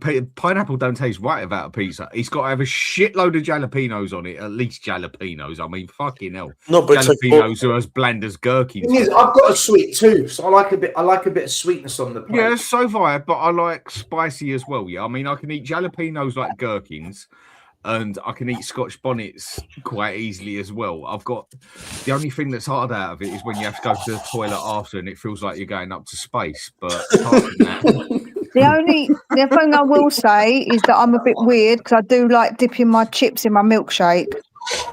So I'm a bit of a weirdo. Yeah, I dip my McDonald's. Now I've been out of the conversation for a second. I walked into. I like dipping my chips in milkshake.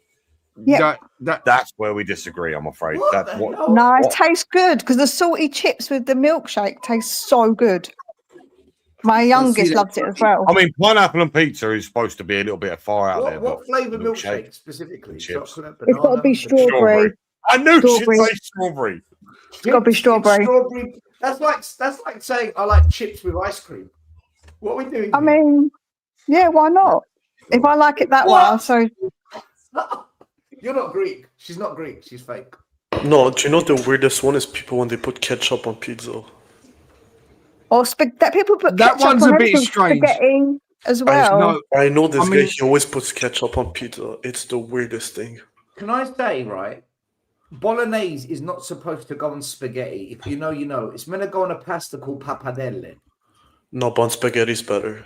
No, the same people that invented a spag bowl, they weren't Italians. If you go to Bologna, where they make bolognese, it's pappardelle. It's thin ribbons because the sauce coats the pasta. That's the whole point of it. No, I disagree. I think it looks better. It's better on spaghetti. But you haven't had it the original way. Well, first of all, spaghetti comes from Asia, not Italy. So whatever they say, ignore it. No, my man's right. My man is right. He's right. It's just it got took over. Yeah. No, but he is right on what he's saying now. For a change. Bro, wait. Spaghetti is actually just Chinese yellow noodles. Yeah, 100%. Done it in a different way. So. It's Asian community. That's what it is. I mean, I like trying food from everywhere, and the thing is, I'm willing to try 90% of stuff. Yeah, whereas my wife. Happy New Year. Trying to straighten up my camera. Hold on, is that Japanese or is that Chinese still? My camera. Japanese. It's called Tenjaku. Is it Santori or what? Tenjaku. Trying to straighten up my camera. American. Vindaloo's a piece of piss, mate. Vindaloo's easy. I mean, I must admit, like the shit after is a bit hard, but Vindaloo is easy. Simple stuff, mate. Oh, hold on a minute. I know this guy. Aren't you part Japanese? Yep. That's right. His name's the psycho teacher in the psycho. You know what? To be fair, I've just added you to say. Actually, psycho teacher is a nickname given by my students. You know. Yeah, because he bangs them up, innit? And that's how it should be. Your teacher calls you, your kid, your student calls you a prick. You should backhand it in the face and knock its front tooth out, as far as I'm concerned. But maybe that's just a different life. Psycho teacher, what is your heritage? Anyway, I know you're from Japan. Excuse me. Your heritage, what is it? Japanese and Brazilian. My mother, my mother's parents, they are from Portugal. My father came from Japan, you know, and I was born in Brazil. I lived in the 90s in Japan, actually. Then nowadays I live in Brazil, I'm afraid. Do you speak both languages? Yeah. Speak Japanese and Portuguese. Multilingual. Yeah. Well, go on then. Go on then. I'm a cunning. Go on then. No, I want to hear it. Go on. What? Japanese? Because do you know what? To be able to speak different languages, it actually takes a person's actually got to have a brain cell on them. Like to do it, they've got to be. It's not as easy. It's easy. Yeah, but it's not. Yeah, but for a lot of people, it's not as easy as people think. No, but hang on. Go on. I'm listening. What? You want me to speak Japanese? Yeah, go for it, man. Go on. Go. 今日は日本語まだわかります。でも皆さん俺の友達ですね。どうもありがとうございましたね。Okay, I'll tell you what I do. I get my. That sounds so good. It does. I'll tell you what I do. I get my chat GPT out to translate it for me. What the fuck did you just call me? Well, I just said you are all nice Spurs brothers and sisters, and wish you the best of health and luck. Muito obrigado. Thank you very much. Right, so hold on. So do you know what? This is a big question here. So you're part Japanese, you're part Portuguese. How did you become a Tottenham supporter? Out of curiosity. Oh my God, mate! No, can I be 100% sincere then? It was the worst mistake of your life. Well, Yeah, you know what I mean. We I was live in talking Japan about in the good 90s, things. You know, the 90s was a crazy time in the world, you know, the beginning of raves and parties and etc. And I had this flatmate who was English DJ, Tottenham supporter. And one day we were in a pub in Tokyo, and we left this pub for a cigarette. Suddenly he sat down next to me and asked me, "Oh, Brazilian?" "Yeah, Brazilian." I look at him and, "Where are you from?" "English." "Oh, cool." He looked back at me and said, "Before you became flatmates, actually." He asked me, "Oh, football. You like football?" I said, "Oh, obviously, man." Easy. What's your team? That time I used it to still support my Brazilian club. For many reasons, I don't do it anymore, which is Grêmio, Futbol Português, where Ronaldinho came from, actually. And I told him Grêmio, and then I asked his team, and then he replied saying, "Oh, Tottenhamhotspur." And we were quite young. We were quite, how can I say? It was 7:00 a.m., Tokyo, Sunday in the night, it's crazy people, you know. And we suddenly Would talk you mute your about... phone? We're trying to listen to you. Careful, because people... sorry, let me mute I'm it. so sorry, Mr. Teacher. I apologize. No, my bad. Very unprofessional. Excuse me. Go on, mate. Go ahead. So basically, a drunken night out is what caused this. Yeah, And you've regretted it ever since. Yeah. But it was nice because then afterwards we became flatmates and quite close friends, lots of common bounds. I used to go out with this English girl. He used to go out with this Brazilian girl, you know, in Tokyo. So we got a lot of common bounds and football, you know. Start following Tottenham, you know. I watched the final in 1999 in Tokyo still. I came back to Brazil in 2000, though, and kept in touch still then. No, actually, this shirt he sent me to me, you know, from London, you know, and many things. We've lost contact indeed, and then became quite, you know, lonely as a Tottenham supporter, living in this corner of the world, you know, because there are no Tottenham supporters here. Actually, there are some in São Paulo, but they are two happy clappers, you know what I mean? So very boring, no Tottenham supporters to have a chat with, though. Then when, October last year, when Stelios, I'd like to thank you, Stelios, very fucking much, Mr. Stelios, because you were the first one to have me on your show in October last year. Yes. You were really kind to me. I was like shaking. Oh my God, no Brazilians, no Latin Americans. Then I had the guts that day, and you felt me feeling very, very, you know, comfortable. You were very nice. Your words towards me after the chat was amazing. You know, I saw the other day. Actually, you and Brian, you've got lots of, you know, Brazilian fans here. You and Brian are really welcome to Brazil. There's this Spurs supporters club in South America that used to come on our show called Los Blancos, the Whites. They used to come on, but I don't know what's happened to them. I think they've given up.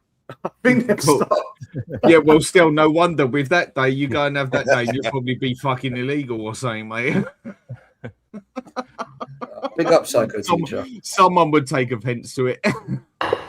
Sorry, I dropped my team I used to support. No, I see my team I used to support for many reasons. I couldn't support it anymore.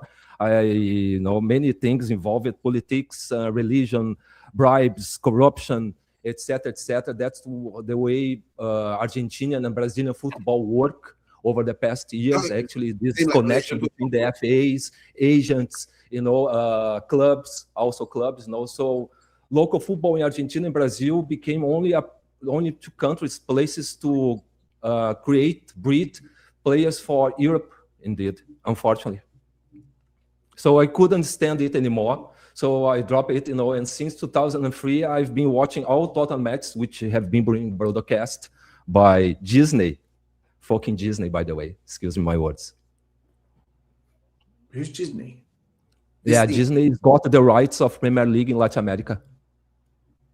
Disney. Oh, Disney. Sorry, Disney. Got it. Oh, Disney, right. I was going to say Disney. It sounds like something sexual. Yeah. So I'm just going to throw this out there. Who thought Disney?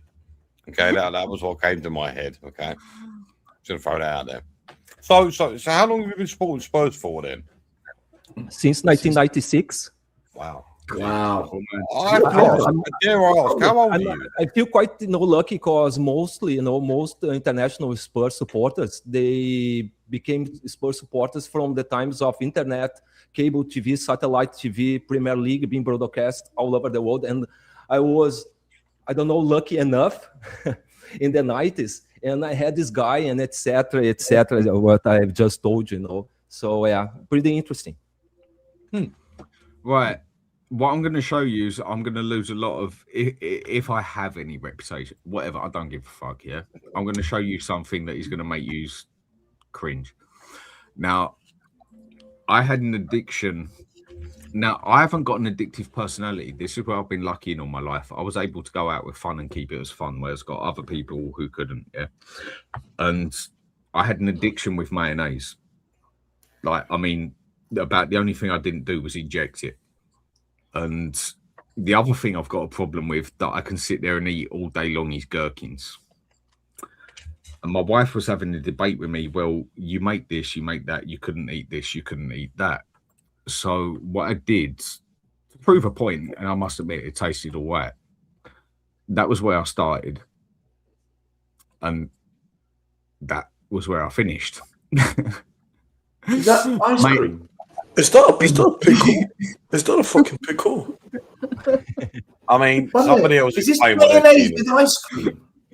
Yes, and gherkins. Or something, Dan. Right? That's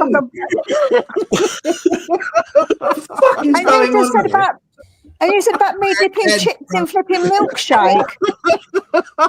Chips and milkshake, mayonnaise with ice cream. What the fuck is wrong with everyone? Pineapple on pizza. And dirty as well. Dan, what the fuck is wrong with you? Could you imagine going around their house for breakfast? They're grating cheese on the cornflakes. No, it's not my wife. It's me. It was to prove a point, and I must admit, I mean, the other thing that I've got a habit of doing is, chocolate eclairs. Yeah. I also put gherkins in them. Oh my God. No, there is no excuse for that. There's a lot of things, Dan. We can. My wife just sent me the pictures because that was what I went on the phone for. We've got a Japanese Portuguese food connoisseur listening to this. He's disgusted. He can't speak. He can't speak listening to this, man. Can't speak any of the language. I'm going to have a last word because it's going to be 2:00 in Malaysia. Right, all I'm gonna say, right? Merry Christmas to all you guys out there, all your holidays, right?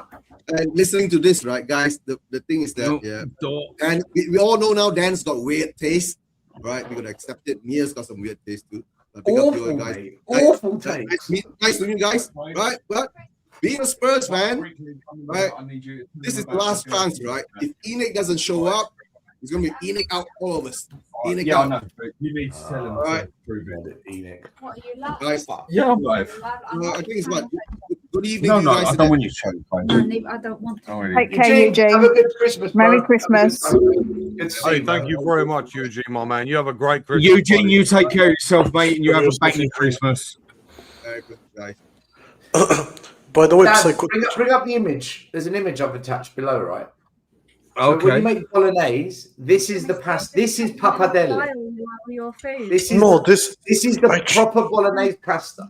It's not good. I tried this pasta. It's not good. Don't you dare, when you've got Italians in this fucking this chat, this panel, claim that that's the proper pasta for a fucking spag bowl, mate. Don't mate, come you're Italian.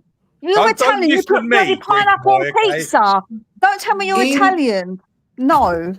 Ellie, like I told you, Ellie, God put pineapple or Allah or whatever one. It's Mia.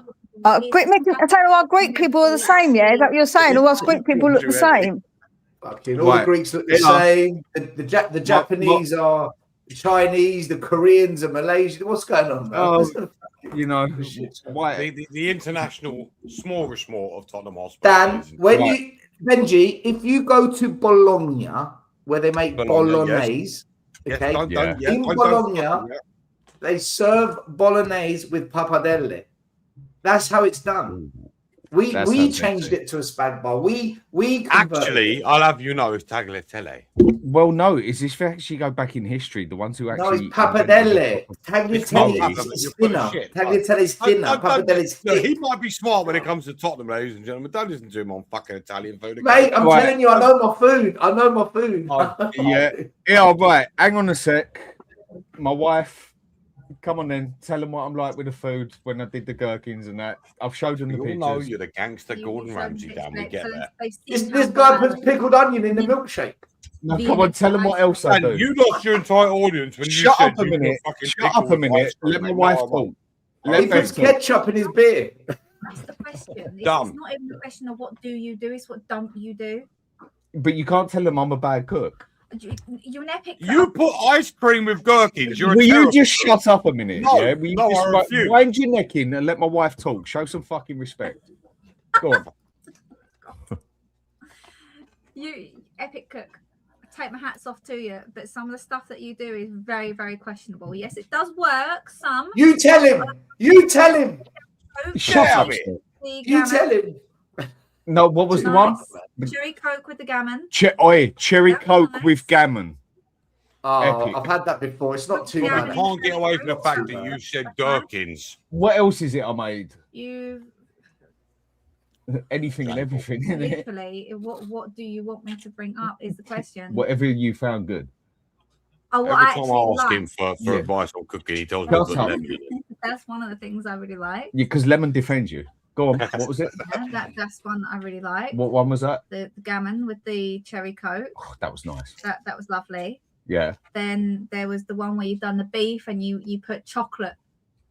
You cooked a beef stew, not stew, but you cooked the beef and you put a load of chocolate That's in right. there and cooked it in the chocolate. And What about the pickled onions in the fudge cake? What was that like? Pickled onions in the fudge cake. That's vile. That was Right. nice.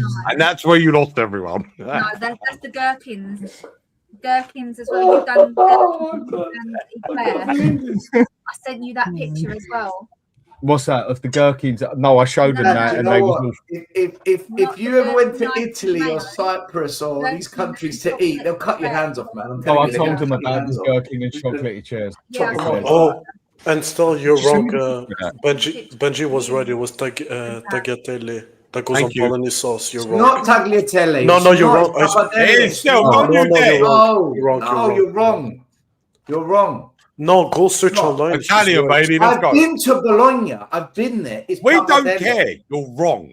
Okay? You're wrong. You're actually wrong. I'm not not easy wrong. if you accept. I understand that, but you're wrong. Tagliatelle, baby. Let's go. Mate, I need to put it all right, listen. Believe what you want. Okay. Believe what you Your want. spawn is I coming need over to. to give us a present. Whatever. I've said you're online. Yeah, let her do what she I wants need to to do. go get changed, but I'm gonna need to grab her thing. Yeah, that's cool. Brother, I got another one to add here, and this is Oh, puppy. Oh, do we have this is this is good. You the way you got to look at it, yeah, is if that you've got an open mind sort of thing. You've got a lot more things to try, and you'll be surprised what things work out. Like gherkins with Oh, what the hell? eclairs. Oh, no. You're just a wrong un, Dan. You're a proper wrong un, man. I know. Oh, you're wrong. You're wrong, mate. Anyone who think I'm fucking pregnant, I know what you mean, but still, it tastes. Gherkins with eclairs. I mean, that's just ridiculous. This is just ridiculous. It's called having an imagination. It's what you ask your manager to have, a bit of an imagination. No, on this how is to fucking- awful, man. Do you know?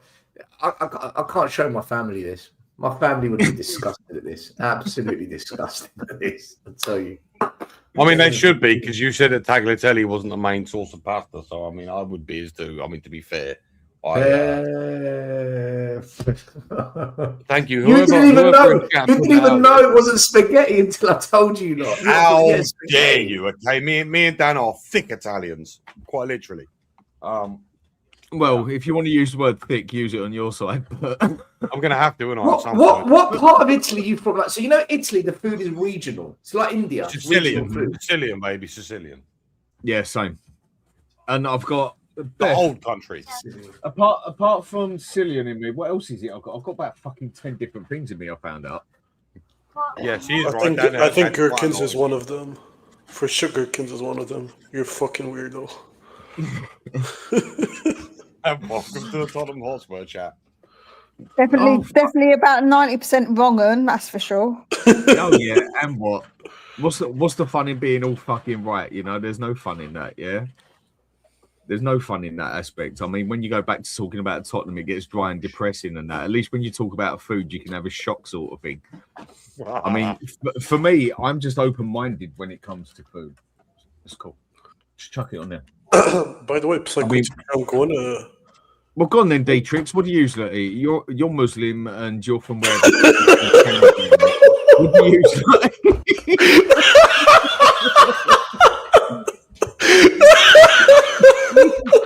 I don't know. What do you usually eat? It's so fucking. Yeah, but even the way you're meant to cook your stuff, you're meant to hang it upside down and fucking cut his throat for fuck's sake. So how are you meant to cook it? No, I eat almost. Well, my favorite, of course, Yo, that sounded fucking bad, but it is what it is. It's okay. My favorite, of course, is shawarma. Like nothing beats a good shawarma. Can I ask you honestly, hey, Dietrich, just between you and me, mate? So I don't think anyone else other than the Avengers invented shawarma. What is shawarma? Okay, shawarma in general, it's a pita bread that you put garlic sauce, pickles. Sometimes they put turnips. It depends on the region, and chicken. And a bit of fries. That's usually how it goes. It's not pita bread. It's not pita bread. Well, I don't know how they call it, but it looks like pita bread, but it's not. Bread. Is it like a flatbread? Ish, yeah. It's like a piece of paper. It's like really thin. It's the round. Okay. It's the brown bread that's about a centimeter thick. Yeah, and they roll it. Yeah, but us, especially here in Canada, we use the plates, and plates, I think, it tastes better than the sandwich. Well, it does help if you eat off a fucking plate. You don't want to eat off the floor, do you?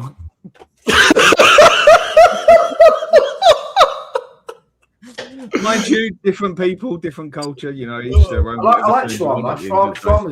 Shawarma done properly. There's in London. There's a couple of really good places on.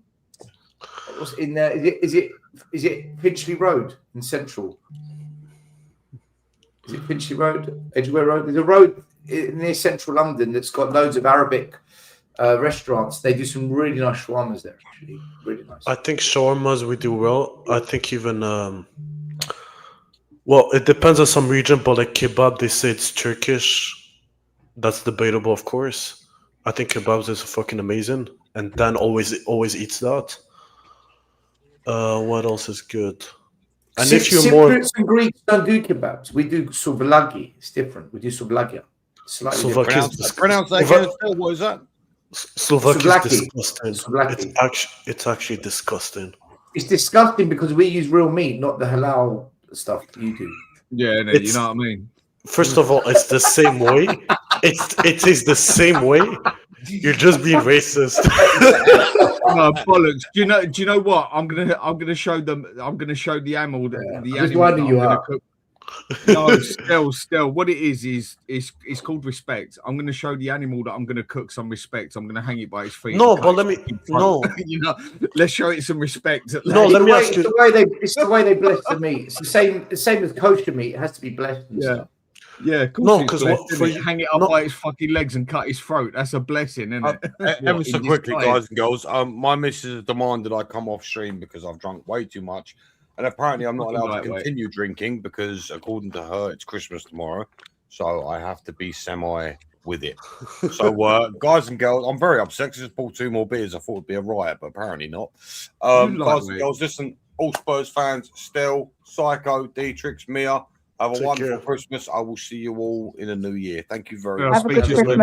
You take care, guys. Ben. Take it easy, mate. There you go. You happy now? Anyway. Anyway, back to what you were saying, Ben. Beatrix. No, just that. For me, like, of course, like, I prefer when my meat doesn't have blood. It's just more of a personal choice. I don't. Man, the more I blood, don't the like. better. I don't know why. I just don't like the taste of it. You know what? You you say that, but when I was in Japan, the beef in Japan is the best I've had anywhere. It's just 100%. outstanding, like outstanding, and part of the flavor is, and a lot of the beef they do is medium rare, medium. There is it's never well done. So no, man, I have mine blue. I have mine blue. Mate, a little bit of bloodiness in the Wagyu or the Kobe beef. It melts in your mouth, man. Still the difference, the way they feed and like raise the beef, it does have an effect too. Here, especially in Canada, like 100%. Here in Canada, especially, like everything is like artificial and like disgusting. So when you taste the blood, it tastes like fucking like I don't know, like poison. That's because you North Americans, you corn feed the 100%. Cow needs to be grass fed. 100%. Even chicken doesn't taste. That's why British beef is actually really nice, because we grass feed the cow. No, our beef is disgusting here. Absolutely. No, over in England, I must admit the beef ain't bad as long as you go to the right place. You go to Sainsbury's and that, you get something that's been fucking jacked up. You go to the actual butchers and everything and that, you get some like proper beef. I mean, Mate, the beef, the lamb, and the pork is good in the UK. The shit that's crap here is the chicken. If you go to the right place, the chicken and the fish is too expensive for what we get. It's like it's been abused. Mate, the best fish goes abroad. It goes to France, Scandinavia, China. All the best fish goes abroad. Yeah, but the other thing is with France. Like even in, I mean, the thing I love, like a proper bit of meat, is horse meat. Horses taste. Horse is amazing. You, man? No. Still, he's right. It's actually really good. Yeah, horse is really good. Yeah. Even camel is good. I know I'm gonna hear a racist comment. Of course you eat camel. Of course you eat. I mean, still, he don't just ride it, mate. He eats it.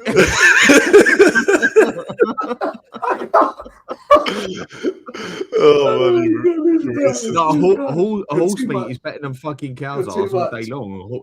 Horse is nice. Horse is nice, man. In Japan, you've got sashimi of horse meat, actually. What's that? You've got horse meat in Japan. Yeah. You eat horse meat in Japan as well?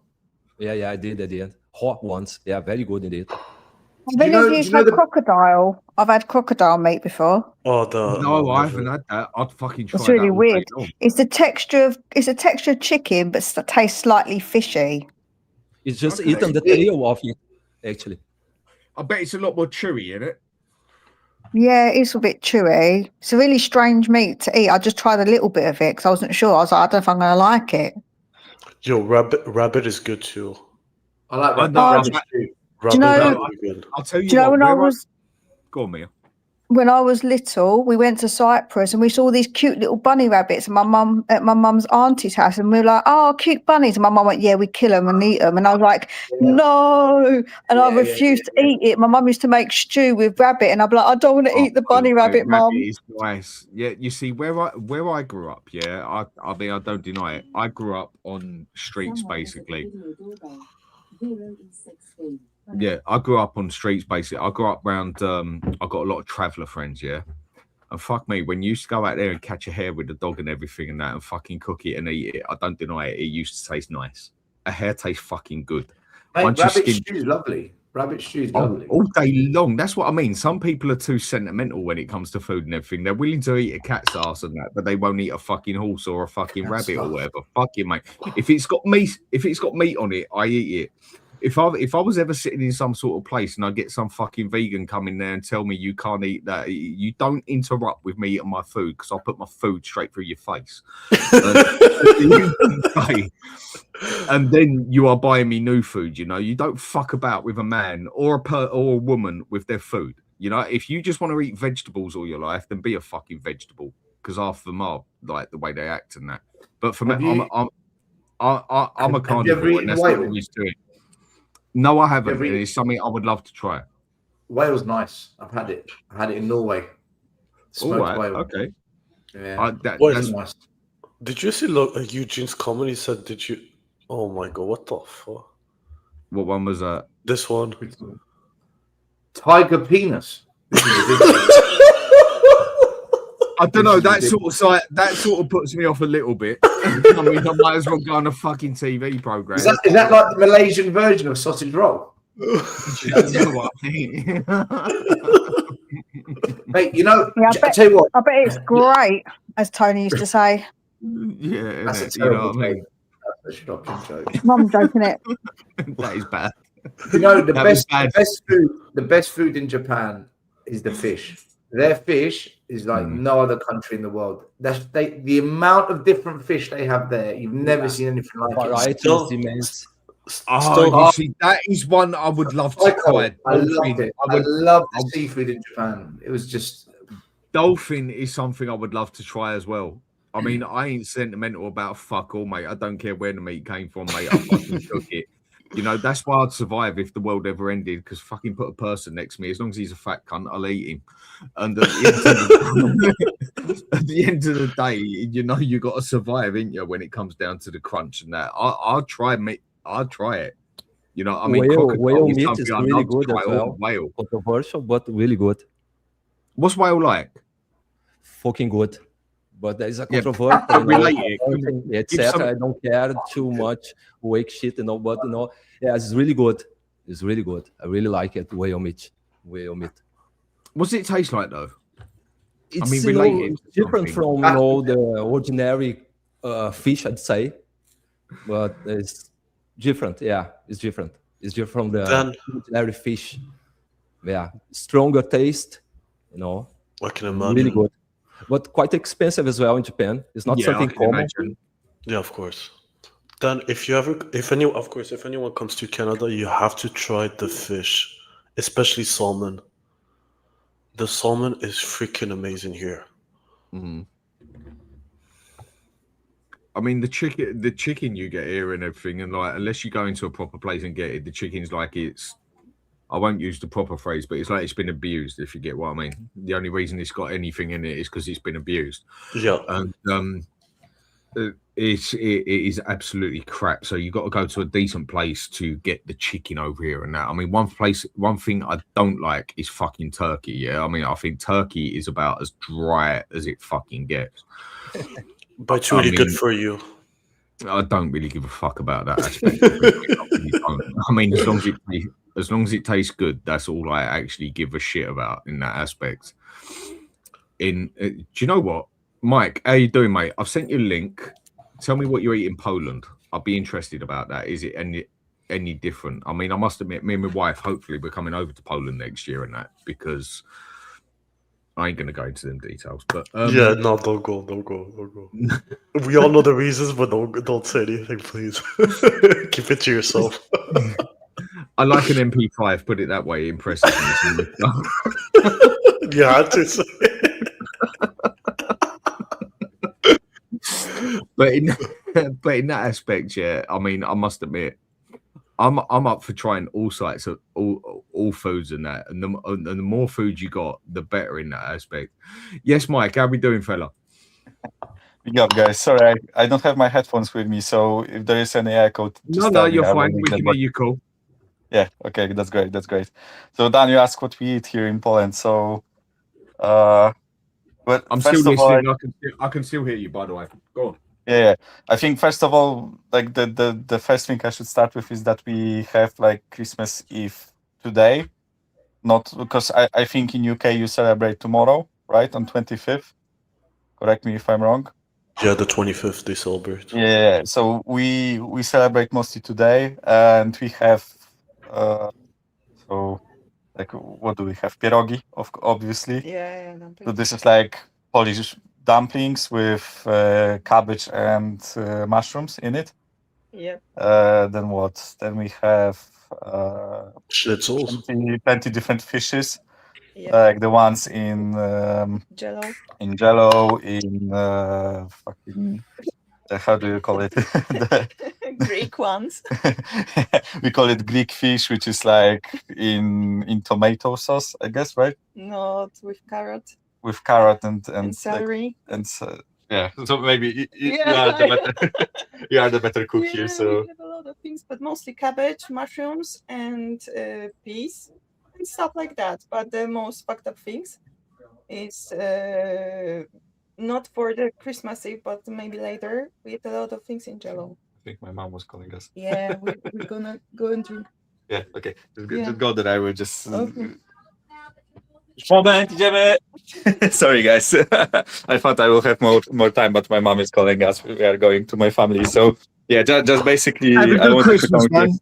Yeah, I wanted to come here and tell you guys, Merry Christmas. It's lovely knowing you. It's lovely speaking with you. Take care of yourself, man. Just take care. Have a fun stream, boys and girls, and yeah, maybe we can talk tomorrow or like in 2 days about what we eat here in Poland. I will make a list because right now it's kind of hard to actually remember. We eat like a mushroom soup, like a plum soup. So there is like beetroot soup. Yeah, beetroot soup. There is like plenty of weird shit that we eat. So I will make a list. I will prepare it. We will talk about it later. No, bye. Have a good Cheers. Christmas, mate. Have a good Christmas. Merry Christmas. Bye. Merry Christmas. My daughter just dropped off like some presents to me, some food and that, and this is one thing I'm looking at. I must admit, I'm looking forward to eating. Yeah. If you can see what they jerk chicken cheddar. I'm like, yes. Yeah. My daughter knows me well enough in that aspect. Anything that's fucking spicy in that, I quite happily eat that. And I tell you ones who do the best food, the best meat that I've personally eaten, and that's the Germans. The German German food. No, their meat. Oh, meat. Not okay. overall their food. I mean, their meat when it comes to other stuff and that is fucking jank. But when it comes to meat and that, when it comes to pepperoni and stuff like that, the Germans, you don't touch it, mate. I mean, their bread is fucking horrendous, man. I mean, it's like you might as well eat a dead body sort of thing, yeah. But when it comes to their meat and that, the Germans do some fucking solid meat. I wouldn't put past Dan to eat a dead body, to be honest with you. Probably a bit of mayonnaise and a gherkin, but he definitely would eat it. Mia. If you're ever stuck in an island with Dan, just remember, if you pass away first, he's probably gonna eat you. Yeah. Oh yeah, no, I would be terrified. I would literally be terrified. I'd be trying to run around the island, get away from him. Well, let's just say my wife don't complain. There you go. When it comes down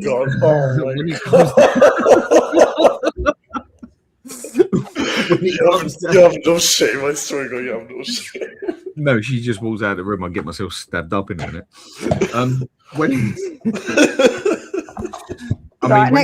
Next time I'm talking to you on the phone, I'm going to tell Beth everything you say anyways, don't worry. You fucking grass. What do you think you are now? I thought you grew up on the street same as me and that. Yeah, you be a grass, you get yourself done. So what are you talking about? Don't give me that bullshit. No, girls, man. Girls stick together, innit? Yeah, don't they just? No, we don't. We don't, bitches, man. A lot of us are bitches. No, I mean, when it comes to food and that, like I said, I'm willing to try anything and everything when it comes to food and that, because the more imagination you've got with food and the more you're willing to try with food, the more options you've got in life, basically. And that when you're just very fucking plain Jane and blank as such and that, you don't get many options in food. Basically, you know, you've got to have some imagination when it comes to cooking, for sure. Right, so Mia, what I'm going to ask you then about back to the Spurs sort of thing and that, let's get depressed. When it comes back to the Spurs thing and that, what do you think we've got to do in January? Because we've got January coming up and that, yeah? We got to buy at least 2 players as far as I'm concerned. Where and what and who? Joe, what? Who's a bit difficult because about who we can actually get. But I would get somebody as a left back because I think that Adogi is out too many times, and we should be not using Bent. So I think that we need to get someone who can play on that left side, because I think it's not acceptable to not. And then the left winger. I think they're the 2 positions down that left side that need to be sorted. Who? That's a tricky one because we've been linked with different people. Who we're going to actually be able to get in January, I'm a bit concerned. Like, I don't know. I feel like we need to get some players out as well. But it's again January. Are we going to be able to, man? Like, we do need to get a few off of our books, in my opinion, as well. Can we actually afford to get rid of anyone at the moment? Because we've got a squad with such a poxy fucking size at the moment and lack of people in it. Like, I mean, would you keep, like, say for instance, Scarlett? Would you keep him? No, we could probably not. But that's a homegrown. But that's what I mean. We've got to get someone else who's homegrown if we're going to do that to replace that homegrown quota. Basuma can F off, rip up his contract and tell him to go fly away on a balloon. Like, no, we don't want to. So, like, that's another space that could be obviously freed up. So there is definitely a bit of a wiggle room to get rid of a few, for sure. I mean, I think there definitely is as well. I mean, when it comes down to a striker and everything and that, it's just something that's not going to happen, basically, because there's very few and far between. But with the options out there at the moment, if Semenyo does go to Man City, then I think we've definitely got an option with either of the two there, Savinho and what's the other fella's name? I can't pronounce his fucking name. Man City? What's that? Marmoush? That's the one, yeah. I mean, out of them two, who's the one you'd go for, Dietrich? I mean, because I was having the chat with Ben, and he made it quite clear he'd go for that. Who would you actually go for out there? And Tony, thanks a lot, mate. Much appreciated. What player or coach with brain would join this shit show? Yeah, well, enough money, mate. You can buy anything. Everything and anything and anyone has a price on his head, but it's not always money. Go on. That's a good question because they're two different type of profiles. I believe Marmoush is more of a second striker than a winger. And do you know what? He needs a specific system like Glasner put up with that does with Crystal Palace. And I think he's a bloody good player, but he just hasn't been used properly at Man City. I would go for him over Savinho because I believe Savinho. I think we need more goals than assists when it comes to the wings. I agree. So if you want to target someone on the left, I would take, for example, Lookman and take Marmoush on a loan. That's what I would do. Okay. And I would put Marmoush as our number 10 in the team. And what, stick Simmons on the left? No, and I would stick Simmons as a... I know a lot of people would not agree, but I would put him as a hybrid 8.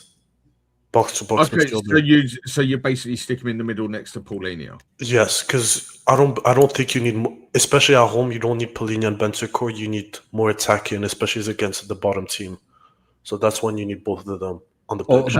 By the way, it's Palhinha, not Paulinha. It's Palhinha. I know it's not important, but it's Palhinha. I mean, mate, don't ask me to pronounce that. No, then the names is one of the worst.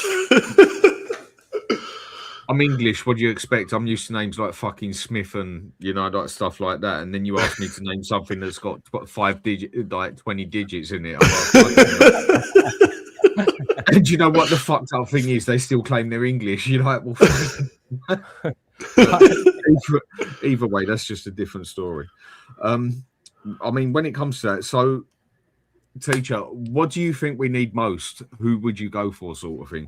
Like, I think we can get at least 2 players. For Tottenham is a matter of discussion between us, because they don't think the same logical way as we do, unfortunately, at the club, So as much as we have these logical thoughts about what we really need, the positions, it's pretty clear to us as fans, etc. But, for the club, it means like a surreal Salvador Dali's painting, they go on the opposite way or whatsoever.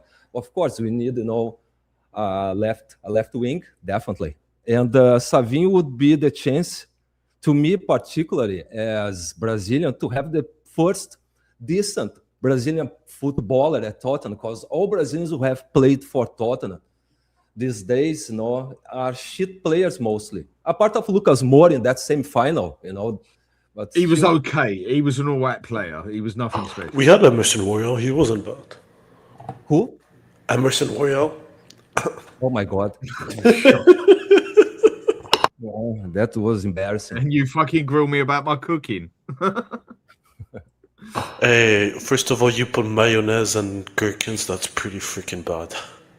And ice cream. Don't forget the ice cream. Oh, then something is fucking wrong with you. Oh my life. The pineapple pizza. Yeah, pineapple pizza, it's okay, but the dessert he made. Oh my god. When you get a nickname like Twisted from the age of 16 onwards and that, you know you got issues. Yeah, now it's making sense. When you told me your nickname, now it's making sense. Yeah, it does make sense. But at the end of the day, fuck the rest of the world. What do I care with it? At the end of the day, I'm a Spurs supporter, so I've got to be half fucking twisted, just same like the rest of us. I mean, a striker is definitely something we could do. If we go and get Savinho, yeah, he can be as good as he wants. But if we ain't got someone who can put it in the back of the net, but if we ain't got someone who can put it in the back of the net. But if I'm not mistaken, we're only allowed to register 2 or 3 new players, not more than that. So we have to be careful with who we sign. But that's why I said, Dietrich, that we need to get rid of a few. And I think we can probably maybe ship out at least 2 to make it a little bit more easier. I would, because apparently, of course, I don't trust them, but they're saying that Brennan Johnson is most likely. He's gone already. He's going Crystal Palace by the look of it. Thank fuck for that. If he leaves, that's finally we're going to the. We're taking the right direction for once, but we'll see what happens. I mean, I definitely think we need a centre mid. I was talking to Ben about it, and one I would definitely have a look at, and I think he's playing the better this season, is Kone from Roma. Roma are interested in Dragusin. Do you know what? I'd say take Dragusin. There's 50 million and give me Kone. Now, all right, he might not be worth 70 million, it'd add up to, but it's definitely well worth the player. I think he's a very good player. I mean, me and Sava went through a few of them, basically, and comparing them to Archie Gray. Keep fucking bringing that one up. I'm sick of hearing the bloody name and that. I mean, next thing you know, get Lubo jump on here. And, when it comes down to that one, it's... we spent nearly 40 million on him, 30 million cash and 12 million on what Rodon was worth. And the wages he's on as well. We could have got so much better than that. I mean, why we never went and got Kone, I never ever know. I mean, Sava went through about 5 players, and you'd be surprised how many people on the chat and everything would say those players ain't good enough for us. But as you said once, once a player is British, his price tag goes the double of it. It's crazy. Yeah, I've never rated Archie Gray. I will never rate Archie Gray. I would never back him in my life because I don't think he's Be careful. You say his name too many times and Lubo will appear. I'm just being fair with him. I just don't think he's good enough. And do you know one guy I like? And I think a psycho teacher will be happy is Gomez, the Brazilian from Wolves. That's one guy I like a lot, the center mid. He's got quite a lot of stamina, right? That's the kind of guy we need in midfield. Or Ederson from Atalanta, then another Brazilian too. The one from Atalanta is better, technically speaking. But we'll see what happens. I don't think we're going to get anyone that's going to be a huge jump, personally. If we're lucky, we might get Savinho, but I don't think we're going to get more than that. You know what I worried is that what they were saying was that we're only going to get players if one comes along, or if a good deal basically comes along, and talk about how hard it is in January. That doesn't give me a lot of confidence. Because if you look, Man City, when they bought, what's his name, Marmoush and the other midfielder from Porto, they spent close to 140 million pounds just on 2 players. January is always there's always a ×2 price tag. Unless you're ready to pay it, you're not going to get them. But the thing is, it's got the World Cup coming up, so there's going to be a few players out there who wouldn't usually necessarily come to us, who just need to get game time for the World Cup as such. So isn't it the time to go and try and get one? Yeah, but who then? Because if you look at Kone is a starter for Roma. Ederson is playing in the Champions League, and they're what? But we all know with Italy, they are absolutely fucking broke out there, like completely, absolutely skint bar Como, basically, and in that aspect, it's a place that we should be able to go in and basically bully them for the money we have as an English club. Even Crystal Palace takes in more money than fucking AC Milan. But then, like you always say, we're Spurs. We operate differently. And isn't anyone concerned about the fact that Paratici's going? So basically, we're a bit kind of up in arms about what's going to happen because we're meant to be getting that bloke from Man City. If that's not sorted, and we're coming up to the January transfer window, man, like what the hell's going on? Very true. Very good point. All right, we're not very settled. Like we're not a very settled like establishment, if you like. Like I feel like everything's a bit up in the air, and I think that these Lewis kids, I put in like air quotes, they've come in and maybe thought, well, we want to do stuff our way, and they seem to be like, I don't know, everything seems to be going a bit left because they keep going, oh right, this person can leave, this person's leaving, now this person's coming in. Like it's not very organised. Like I feel like we're not very organised. We haven't been organised at this place for a long time, have we? It's like me and Ben were saying at the start. The problem is at the top. The problem is, it's like what everyone keeps debating about at the moment. You've got one person debating it's more the players. You've got one person debating it's more the manager. You've got one person debating it's more the owner. For me, it's the whole thing is fucked. The whole thing is fucked. If we ain't careful over the next season or two, people say it's impossible and that. Nothing's impossible. If we don't get our shit together in the next 2-3 seasons, does anyone think there's a chance that we end up going down? Dan, I've always said, you know, when people said like we're too big to get relegated, I think it's around the corner for us. I mean, there's a saying in England, Dietrich, yeah, the bigger you are, the harder you fall. And it is so true. I've seen it happen so many times. Doing door work for like 6 years and everything in London, in Brixton. I mean, you wouldn't understand that one, but anyone who comes from England would understand Brixton. I know Brixton is dangerous. Mate, fucked up is an understatement. Yeah, let's just leave it at that. I mean, Mia, can you vouch for me on that? Oh yeah, man. I won't go around walk around Brixton. Like not for me. Like try doing the door work. Yeah, no. I mean, look, I can even show you what I used to have to wear on there. Go on, carry on with what you're going to say.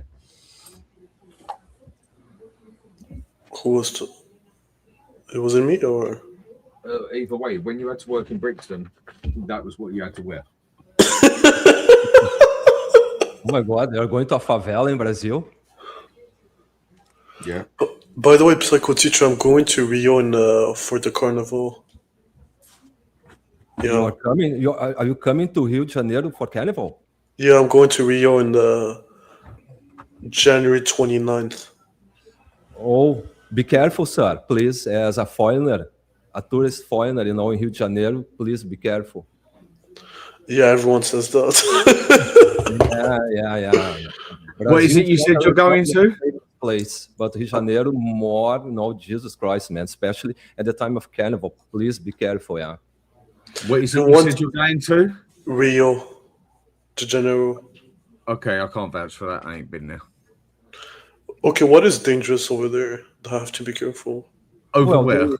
In Brazil? Yeah. Brazil is not the safest place in the world, as everybody knows. No, it's not.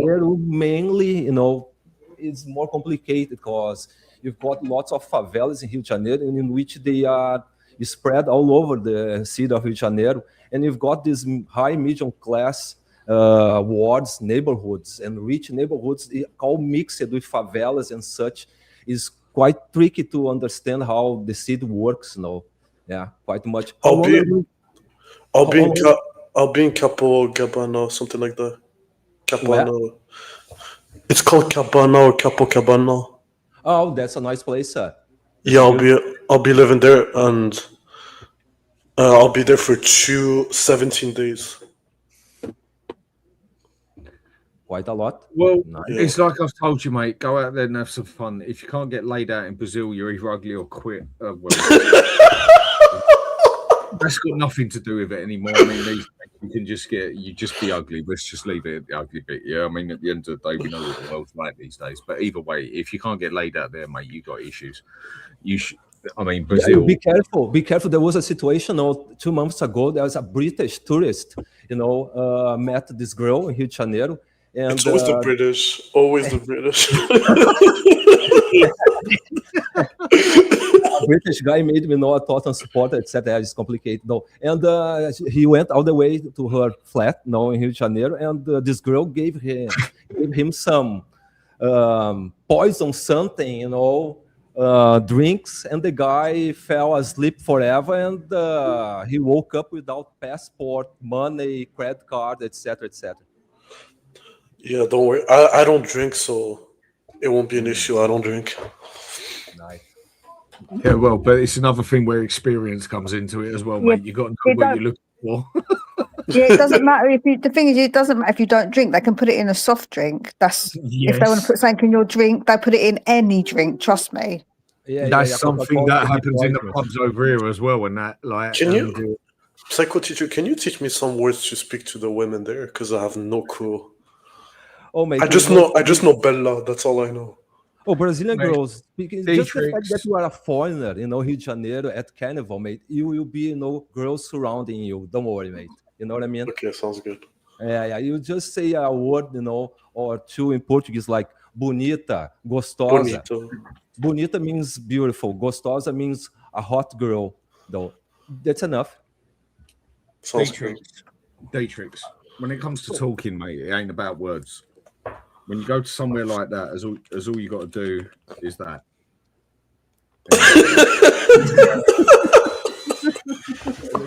That's the mentality of most of them. You are a foreigner. You come from England, from Canada, from America. You are rich, though. So yeah, that's it.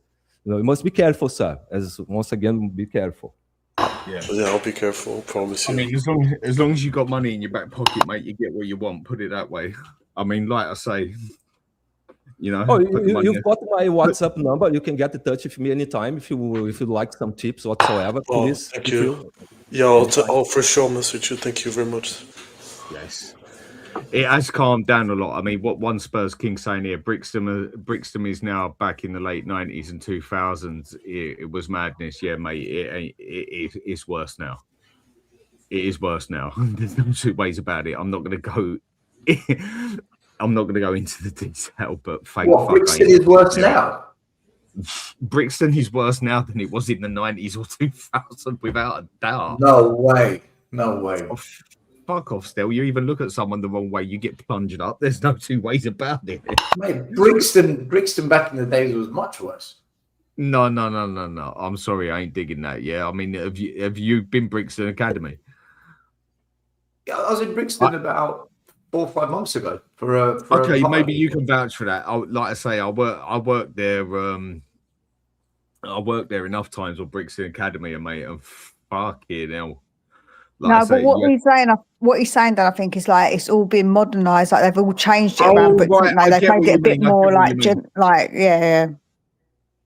get what you mean. I mean, I can't vouch for Tottenham because Tottenham is like some place I never worked in. Yeah, I mean, I worked in Ali Pali, and the thing is, when it comes to stuff like that, it depends what music is on. It's all down to the music because the music has the effect on the drugs, and then that has the effect on the people. Man, London as a whole's got worse the last 3-4 years. Yeah, without a doubt, London's fucked, mate. No two ways about it. What is but one thing is the music. Yeah, it's whatever music is on at the event. When you've got an event where it's, let's say, heavy metal music, you got to deal with pissheads, yeah? And they're a handful, to say the least, but they're easy enough because most of them, you just need to backhand them and they're on the floor rolling about. It's up, yeah? Mate, when it comes on that there's garage on, like a bit of garage music, then everyone's coked up out their bloody head and everything and wanting to fight everyone and that. And that's when it gets messy. Last bit still. And then when it comes up to say there's a bit of trance or a bit of house on and that, everyone's dropping pills left, right, and centre and wants to kiss everyone, and you can spit in someone's face and call them a cunt, and they will still turn around and say sorry to you. You know, it all depends on the music, basically, what's going on the event, if you get what I mean. I mean, I'm sure Stella Mia will be able to vouch for me on this one. Which one is worse, Tottenham for me, London's lost its charm. It's lost its grace. It's the vibe is different now. Like if you go back to the 90s, the 80s, early 2000s, London was a brilliant city. Now, there's so many things that have gone wrong. It's not just one thing. There's loads of things.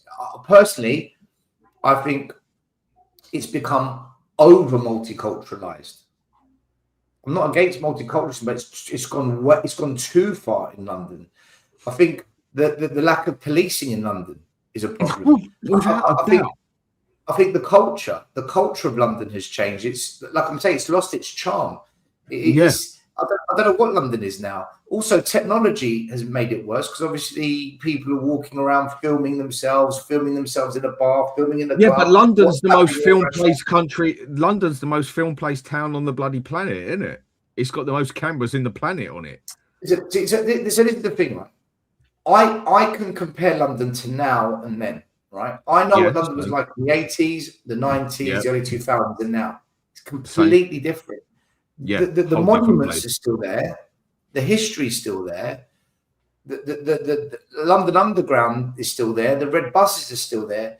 But the people of London have changed. The culture's changed and technology's changed. And I don't think it's made London better. Also, London now, it's not affordable for most people. Whereas before, London was an affordable city. You could live in London. Now, most people, they're going paycheck to paycheck and they're struggling in London. Mate, to get a one-bedroom flat in London, you're talking about 1,500 to 1,800 quid just for some poxy, not even one bedroom, just like a studio flat, basically. You're talking about that sort of thing. And with that, London is fucked. If you want to put it properly, it's absolutely screwed. And Sadiq Khan is a cunt, by the way. He's an absolute, I can't stand it. No, you don't have to tell me that one, mate.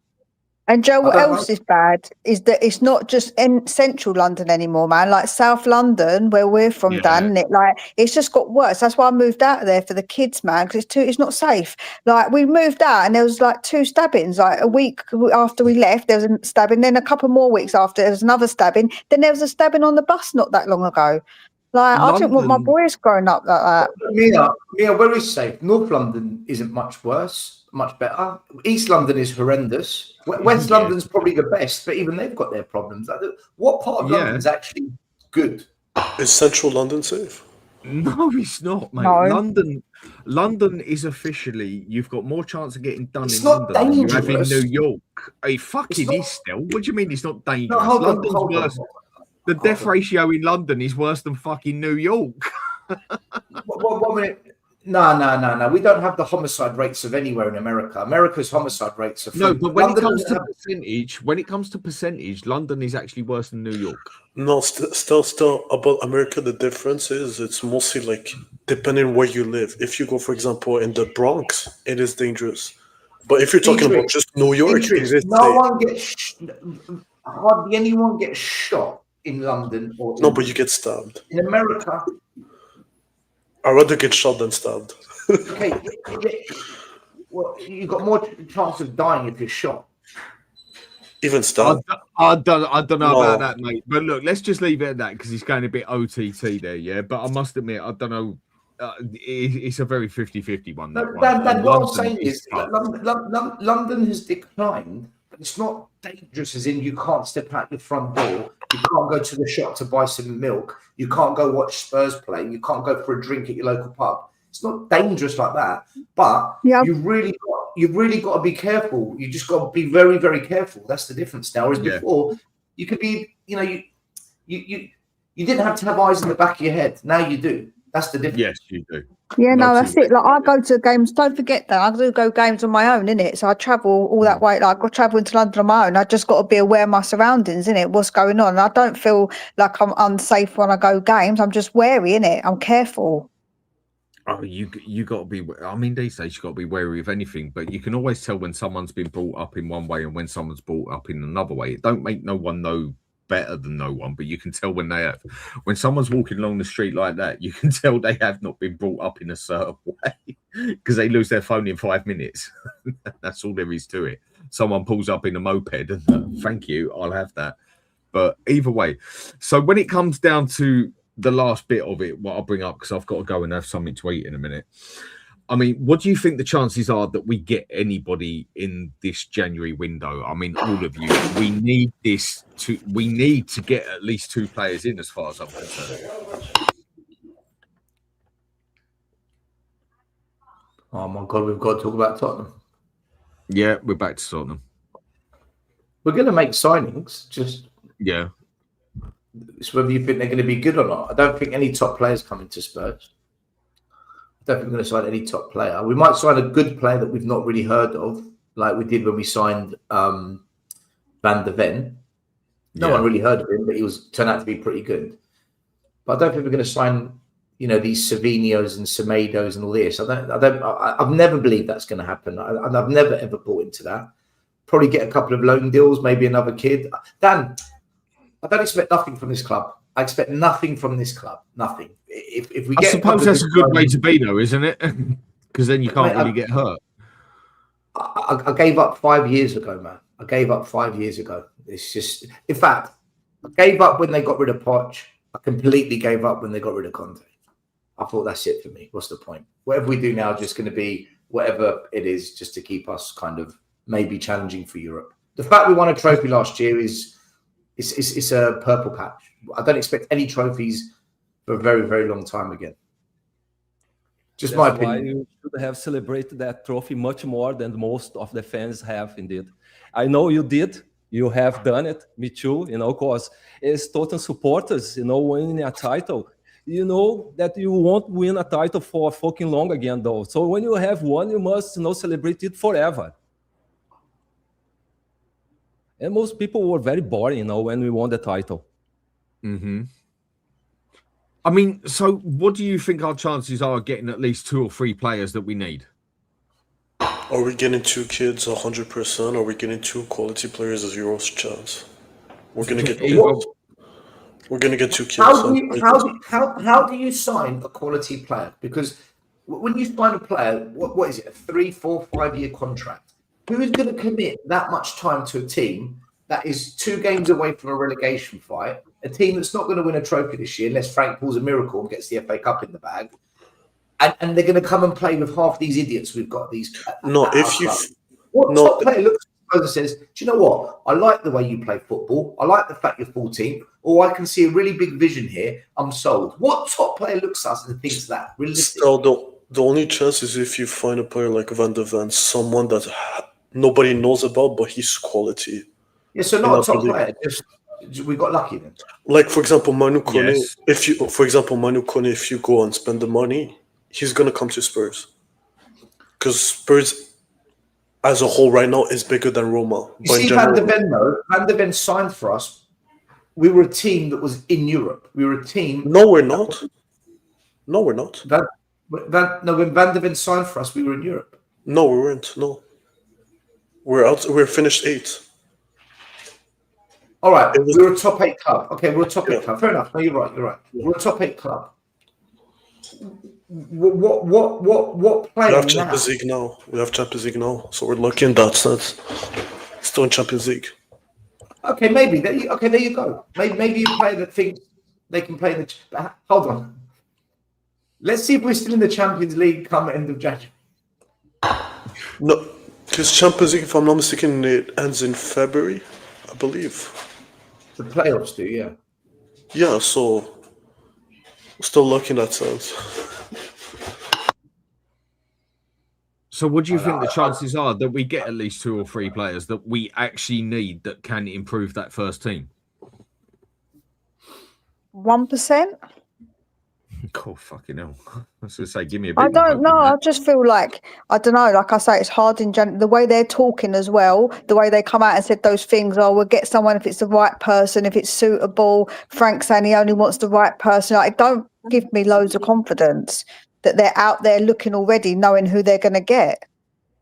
Unless they're just calling our bluff, but no, I don't know. It don't sound very confident. What I've heard so far, that I can say confidently we're going to go out and get players, and like everyone says, man, it's not that easy. Who's going to come to us? We don't know if we're going to be continuing the Champions League or not. We don't know what we're going to be, like where we're going to be. By the end of January, we could be in the relegation fight, like people have said, which should not happen, because everyone said this team was better than 17th last year, yeah? So I don't want to hear any of those people saying about Frank saying, oh no, it's the players, because last season they all said we're better than 17th.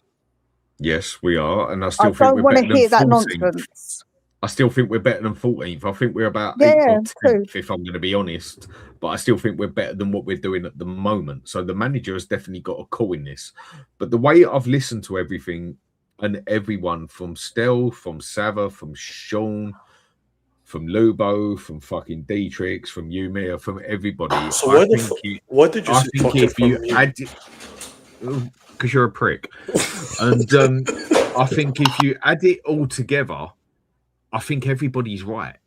It's just some people pick on more certain sides more than others. I think the whole thing is fucked. I think the whole club from the top to the bottom is fucked in every which way. And some people think that we're too big to go down. Where there's that saying in England, I already said it earlier, like the bigger you are, the harder you fall. I've seen some big people go down like a sack of shit from someone half the size of them. Yeah. And if you want to put it to a club, I don't think nothing is too big. I don't think you've got that right that you are staying up just because you are a big club as such. I mean, look what happened to Leeds that time. That team they had was fucking banging as far as I'm concerned. And they went down, even though they got into the semi-finals of the Champions League, if I'm correct. And nothing is too big to fall down. And if we don't get our shit together within the next 2-3 years, nothing would surprise me. I mean, how do you feel about that? I don't think we'll get relegated, but I do see us getting drawn into a relegation battle. Like I said 10 games ago, there's 10 Premier League games to come. I don't think we're going to win more than 2 when I look at the teams we're going to play against. We actually won exactly 2, although we should have won an extra one, but we fucked it. I'm looking at the next 10, 11 games. I don't think we're going to win more than 3 games then. I think out of the next 30 to 36 points, I think Spurs are going to get maybe 3 wins, 3 draws. Probably, I think we're going to pick up about 12 points from the next 36, which means we're going to be in a relegation fight. But we won't go down because Burnley are going down, Wolves have gone, and then I just think and I just feel that whatever happens, we will be better than West Ham. We will be better than West Ham. So if West Ham come to our ground in a couple of weeks' time and beat us, then I'm going to have big concerns about relegation. But I don't think Spurs won't get relegated, but we could finish 17th again. No, not this season. Not this season, but I'm saying if we don't get our shit together within the next 2-3 seasons, nothing's impossible. Yeah, of course. Because then you start losing good players like Van der Ven and they start going, then you've got big problems. And we haven't even got world-class players anymore. Mate, could you imagine this? Last year, we finished 17th, won a trophy and sacked the manager. Can you imagine this year, we finished 17th, win the FA Cup and sacked Frank? You couldn't write it. Imagine if we do the exact same thing again. No, I don't think. Listen, everyone's got their opinion, right? For me, and they're entitled to it. I think this squad is crap, but I think Frank's doing a crap job as well. That's my personal opinion. He should be. We're not a 14th place team. I'm not having that. I'm not having it from anyone. This team agree is not with you on that one. We're better than 14. And normally in football, you see, managers in small clubs such as Brentford, with more due respect, though, coming to a bigger club, though, spend like 1 season, 2 seasons at most, doing a great job, and then being hired by a bigger club.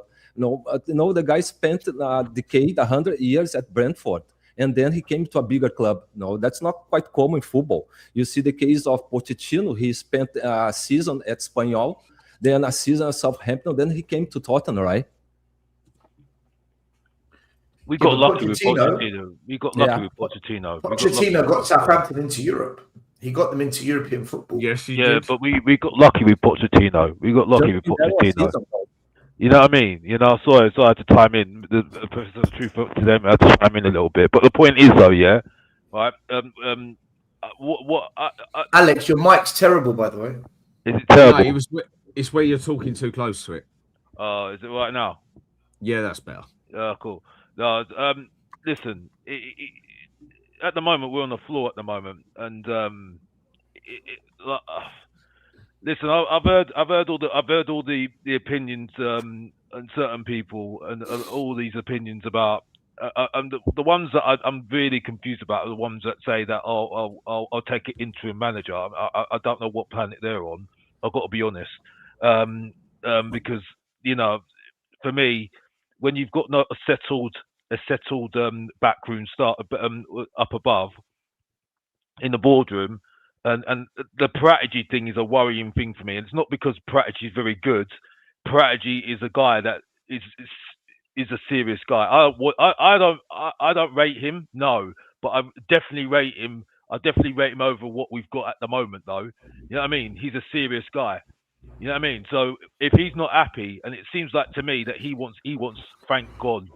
That's what says it to me at the moment. You know what I mean? He wants Frank gone, which says a lot to me, really. You know what I mean? So, which again tells me, you know, why I don't back I can't back managers now. I don't back managers. This is why when people tell me I was negative all that time, every single manager since Poch, why I don't listen to anybody anymore. Because if we sack this manager and get an interim in, I don't know where we're going with this.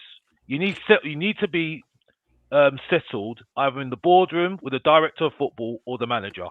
Either one. Both of them were unsettled, and that's bad. You know what I mean? All top clubs have either got a director of football that is settled, that is consistent, or the manager. We've never done it. And it's just getting ridiculous now. We don't learn, you know.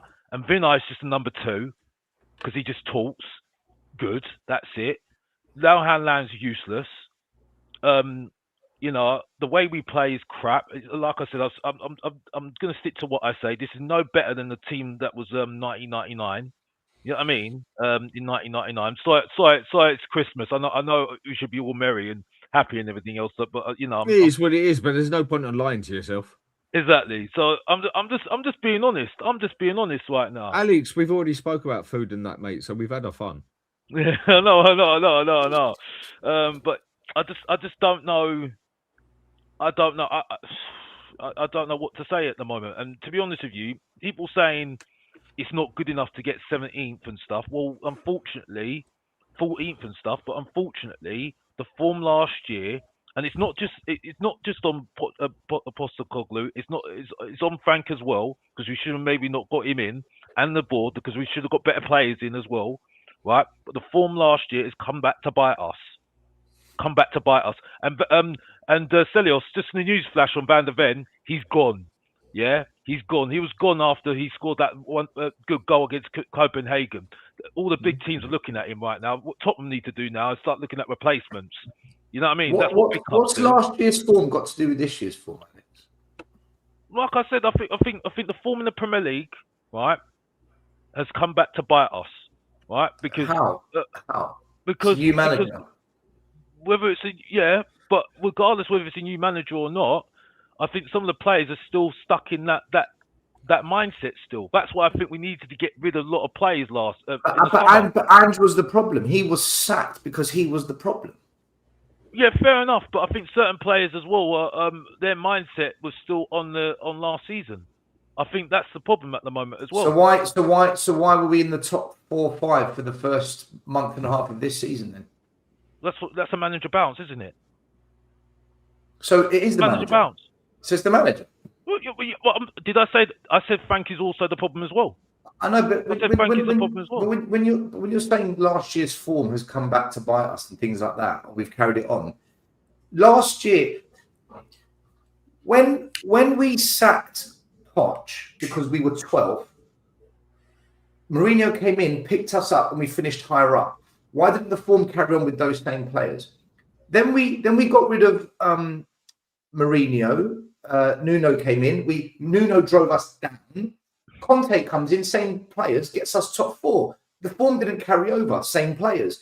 So I don't believe because the same players finished 17th, the same players should finish 17th again. Because history has shown us when you change the manager that we finish higher up in the league. I honestly believe, Alex. But there's always a manager bounce. Frank. Yeah, but hold on. So Frank's manager bounce lasts for 1 month and all the others lasted for 2 years. Is that what you're saying? Yeah, but the problem is though, we weren't 17th though. Okay, so if we want to do this, Poch was 12. Poch was 12. Conte got us to 4. Yeah, but Poch is a different matter though. Poch was a different matter, right? Poch. No, but that's the form. The form was we were going down. Yeah, we were going downhill. But what was the situation? What was the situation with Poch? This is why I don't like this whole thing about Poch thing. Yeah, Poch was playing. No, you're talking about form. I'm talking about form. Yeah, we were in bad form, but there was lots of other factors in that as well, wasn't there? Right. So why is it the form is a factor now, but it wasn't for every other manager that got sacked and the new manager came in? Because the form in the Premier League, right? Yeah. Most of the form of the Premier League was on the floor because he dismissed the league, right? Also, we play completely different into the Europa League. Alex, our form was on the floor under Nuno and Poch. We were losing every single week. Every week we were getting battered. But that was a different matter. Nuno was only here for a couple of months. Form is form, though. Form is form. It was only here for a couple of months. That was a long time. Poch was here for 5 years, and then that was a year worth of form. That was a year worth of form, Stelios. We were 15th in the calendar year. Well, no, it wasn't a year. No, hold on. It wasn't a year worth of form because at this stage last year, Ange was doing better than Frank at this stage last year. So if I'm looking at the table, the wheels fell off at Spurs last season when we got the most ridiculous amount of injuries, which Ange was partly to blame for. And when Ange made the decision, I'm not going to play the best players anymore for the last 2 months because I'm just going to focus on the Europa. That's what happened. It was a massive risk.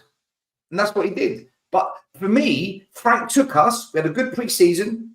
I think we beat Arsenal. We drew against them. We done well against Newcastle. We almost won the Super Cup against PSG. Then we beat Burnley. We beat Man City. Everything was, the form had changed. And then what happened was he changed his tactics. He stopped playing the double pivot because he listened to the fans, because fans wanted more attacking football. That then opened us up. He picked up a couple of injuries, and then he didn't know how to set us up. And still to this day, he still doesn't know how to set us up. The players he's got are great. I don't agree. I don't agree. I've got to be honest. I don't agree. Because I think Burnley, I think we're looking into that form at the beginning of the season too much and saying that we were playing really well. For me, Burnley was no. I wasn't saying we were playing really well. We were getting results. We were getting results, yeah. But I think it was just a case of it was just new manager bounce and stuff. I think that was it for me, right? I think that was it for me, right? I think Man City, things just went our way. Yeah, we looked good. But I think just things went our way, and Man City were just not really there, really, to be honest with you, right? Okay, Everton, I think we did well in the set pieces. I don't think it was a special performance, right? And Leeds was just Leeds. I think we just got lucky. What do you mean, just set pieces, just Leeds? You're giving excuses to why we won games. I don't think the performances have been West Ham away. West Ham away. Alex, West Ham away. West Ham. I think we were again. I feel that West Ham. I think we played okay. We got coming back from a 2-0 deficit at Brighton. Alex coming back from 2-0 down at Brighton. I gave him credit for that because that was more coming back twice from being down at Newcastle away. That was more Romero, wasn't it? Let's be honest here. Because of set pieces, because of Leeds, because of Romero, because. What are we doing, man? What are we doing? Yeah, but Stelios, let's be honest here. It's not been complete, hasn't it? Right, and it's showing a team that is on the floor at the moment, right? And I do blame a little bit, quite a bit on Ange last season because he gave all the responsibility to this season's Romero got nothing to do with last year, man. It's got nothing to do with last year, bro. Van der Ven. Because the way that we're playing in those last couple of games, right, up to the final, away from home, and in the final, is the way we're playing now. Right? Alex, we've lost one game in the Champions League this season. Why isn't the form shit there? Oh, come on now, still. You have been watching the games. You've been lucky in the Champions League. Come on. Seriously. Alex, we've lost one game in the Champions League. But that's form. You're talking about form. But we've been lucky in that Champions League. Come on now, Monaco. See, these are excuses because of Leeds, because of Romero, because of luck, because of this. Lying to you? All I'm hearing is a different reason as to why we win. Is your eyes lying to you right now? Is your eyes lying to you right now? Because honestly, my eyes tell me the manager. How crap we are, bro. My eyes tell me the manager isn't doing a good job. Yeah. Did you hear me? What I said at the beginning. I'm not giving You're blaming Frank the a free form. pass. You're blaming the form. I'm not a Thomas and Frank Engine fan here, by the way. I'm just saying, right? That you're blaming Ange for this season. Yeah, I'm saying that his form as well didn't help. His form last season didn't help. Ange's got nothing to do with. Someone else take over. I'm repeating myself. Someone else. Basically, Alex, last season's form isn't. You can't say that affects this season's form because it's a new season. Because why do some teams go from being like near to the top next season they're down lower? Because obviously form doesn't carry on. If you change your manager, especially, it should be a fresh start. So you shouldn't count that form. Like that form isn't something you can take into the next season. That's not how it works. You say, "Come on, boys, this is a new season." You don't say, "Oh well, you remember last season when you did this and did that." That's not how it works. You don't take form into next season. I don't agree. I don't agree. From what I'm seeing at the moment, right? I don't agree because from what I'm seeing at the moment, it does look like look like the form from last season, right? And I'm not just blaming because there's a lot of players there that shouldn't be there anyway, right? Okay, and I think that's another reason as well. I think some of those players were done after that cup final. I think they were done after that cup final for me, right? Let me ask you, Alex, a question then. So this season, what was your expectations? What did you expect? Eighth, right? So that means I've believed we were between 7th and 9th. So that means we are better than 14th, which means Thomas Frank isn't doing a good enough job, and it's nothing to do with last season. Is your expectation was higher because you believed the players were better than that, right? Again, I didn't dismiss Thomas Frank in this. He's a problem as well. But I'm saying at the moment there's a domino effect at the moment. And I think that's what we're seeing at the moment. Right, I do think it is, and unfortunately, I don't know if this is the manager at the moment that can handle it at the moment. Unfortunately, right? Alex, why isn't our away form bad? Why is our away form so really good? I've got no idea on that one. I've got to be honest. It's got nothing to do with last season, then has it? Our away form's good. The reason our biggest problem this year is at home. Our biggest problem this season is at home. Away from home, we're not bad. We're not bad at all, actually. At home, we're a disaster. We're an absolute mess at home. Awful. Well, at the moment, only Arsenal have beaten us away from home this season. But why is it we're looking like we're in free fall at the moment? And it's practically the same team last season. It's because I think other teams are starting to play better and starting to come up on themselves and that, and we're just staying at the same. Basically, it is our home form that is a. Sorry, we lost to Forest away as well. Sorry, we've lost 2 away games. Sorry, my bad. We are looking a mess at the moment. Right, look, even though it's a good chat and that, I got to call it quits. Oh yeah. I'm getting a lot of abuse on the side here that I've got 10 minutes to get in there with my daughter, her other half, and my wife. And Dan, can I just say, look, I'll carry this chat on tonight on Spurs Corner. You're all welcome to come on. I'm going to go live about, what time is it now? About 10 o'clock. If you fancy it, you're all welcome to go live tonight. Come on. Okay, then send me the link to that. If I'm still half with it, I will do. I'll send it to... if you haven't got my number, guys, just type in Spurs Corner. You're all welcome to come. We'll carry it. Am I invited? I love how people are saying everyone's invited. I love how people are saying we finished 5th. Yeah, what did you do with Ange Postecoglou? We had 1 game a week. That's why. The context. I love this. Absolutely love this. I've got the energy right now. It's Christmas, but I've got the energy right now. Mr. Box Office TV Unleashed is coming tonight as well. Coming soon, the next hour or so. So keep it locked in because it's going to be it's gonna be a treat tonight, honestly, because Spurs has given me some energy, bro. Give me some So energy. why Man United Some mid-table playing one game a week? So why Man United mid-table playing one game a week? Huh? Why is Man United mid-table playing one game a week? Yeah, because form does matter, because they've been crap as well. They've been crap as well. You know what I mean? Right. They've been crap as well. But anyway, sorry, done.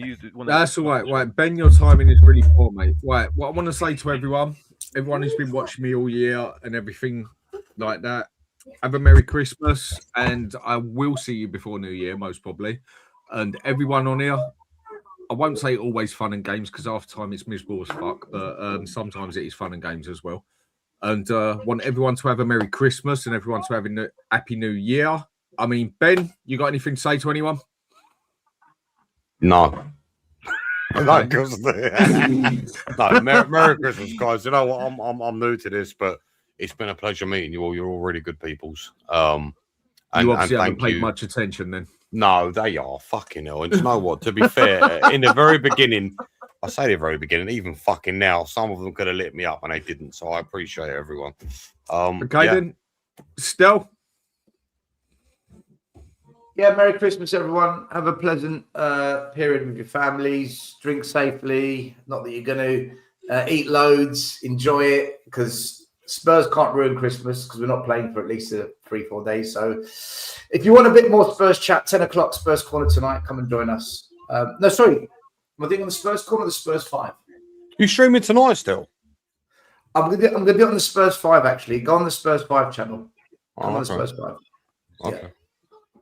Shut up, Selma. Even you don't mean that, mate. So I'm not invited then. Fuck. I said everyone's invited. No, Spurs 5. Spurs 5. Yeah, you're invited. Everyone's there invited. you go. Stel's invited you. There you go. So, Mia, anything to say? Yeah, just Merry Christmas to everyone. Enjoy the holidays and enjoy spending it with those that you love, man, because that's important. Family is very important, and spending the time with those people that you love is key. So hope everyone enjoys it. Fair play. I mean, Dietrich, I would ask you, but you don't even believe in Christmas, do you? So, No, I was about to say Eid Mubarak to everyone. What does that mean? To all my Muslim people. I'm fucking with you. Merry Christmas, everyone. He's winding you up, for fuck's sake. No, Dietrich's quality fella, yeah? I feel some people need to give you more of a chance than they do. Right, teacher. You're on mute. You're on mute. You're on mute. You're on mute. Oh, excuse me. Merry Christmas. Stay healthy. Thank you very much for having me on. And I learned a lot about Tottenham with you guys, of course. Thanks a lot. Arigato. Obrigado. Okay, and then Alex, my final man, what have you got to say? All I'm going to say is this: Mr. Box Office TV Unleashed is coming tonight, and it's going to be a picture, yeah? And you thought Christmas is coming soon, and everybody's going to have a good Christmas with their turkeys and everything else. Well, you ain't seen nothing yet. You know what I mean? Merry Christmas, and keep watch. If you don't know, get to know. Back to you, Dan, if I'm done. Okay, and I will get to know. And everyone, have a Merry Christmas, and we will all catch up with you soon. Take care of yourselves. Have a good piss up tonight. Have a good drink tomorrow, and do what you got to do. Take care of yourselves. Take it down.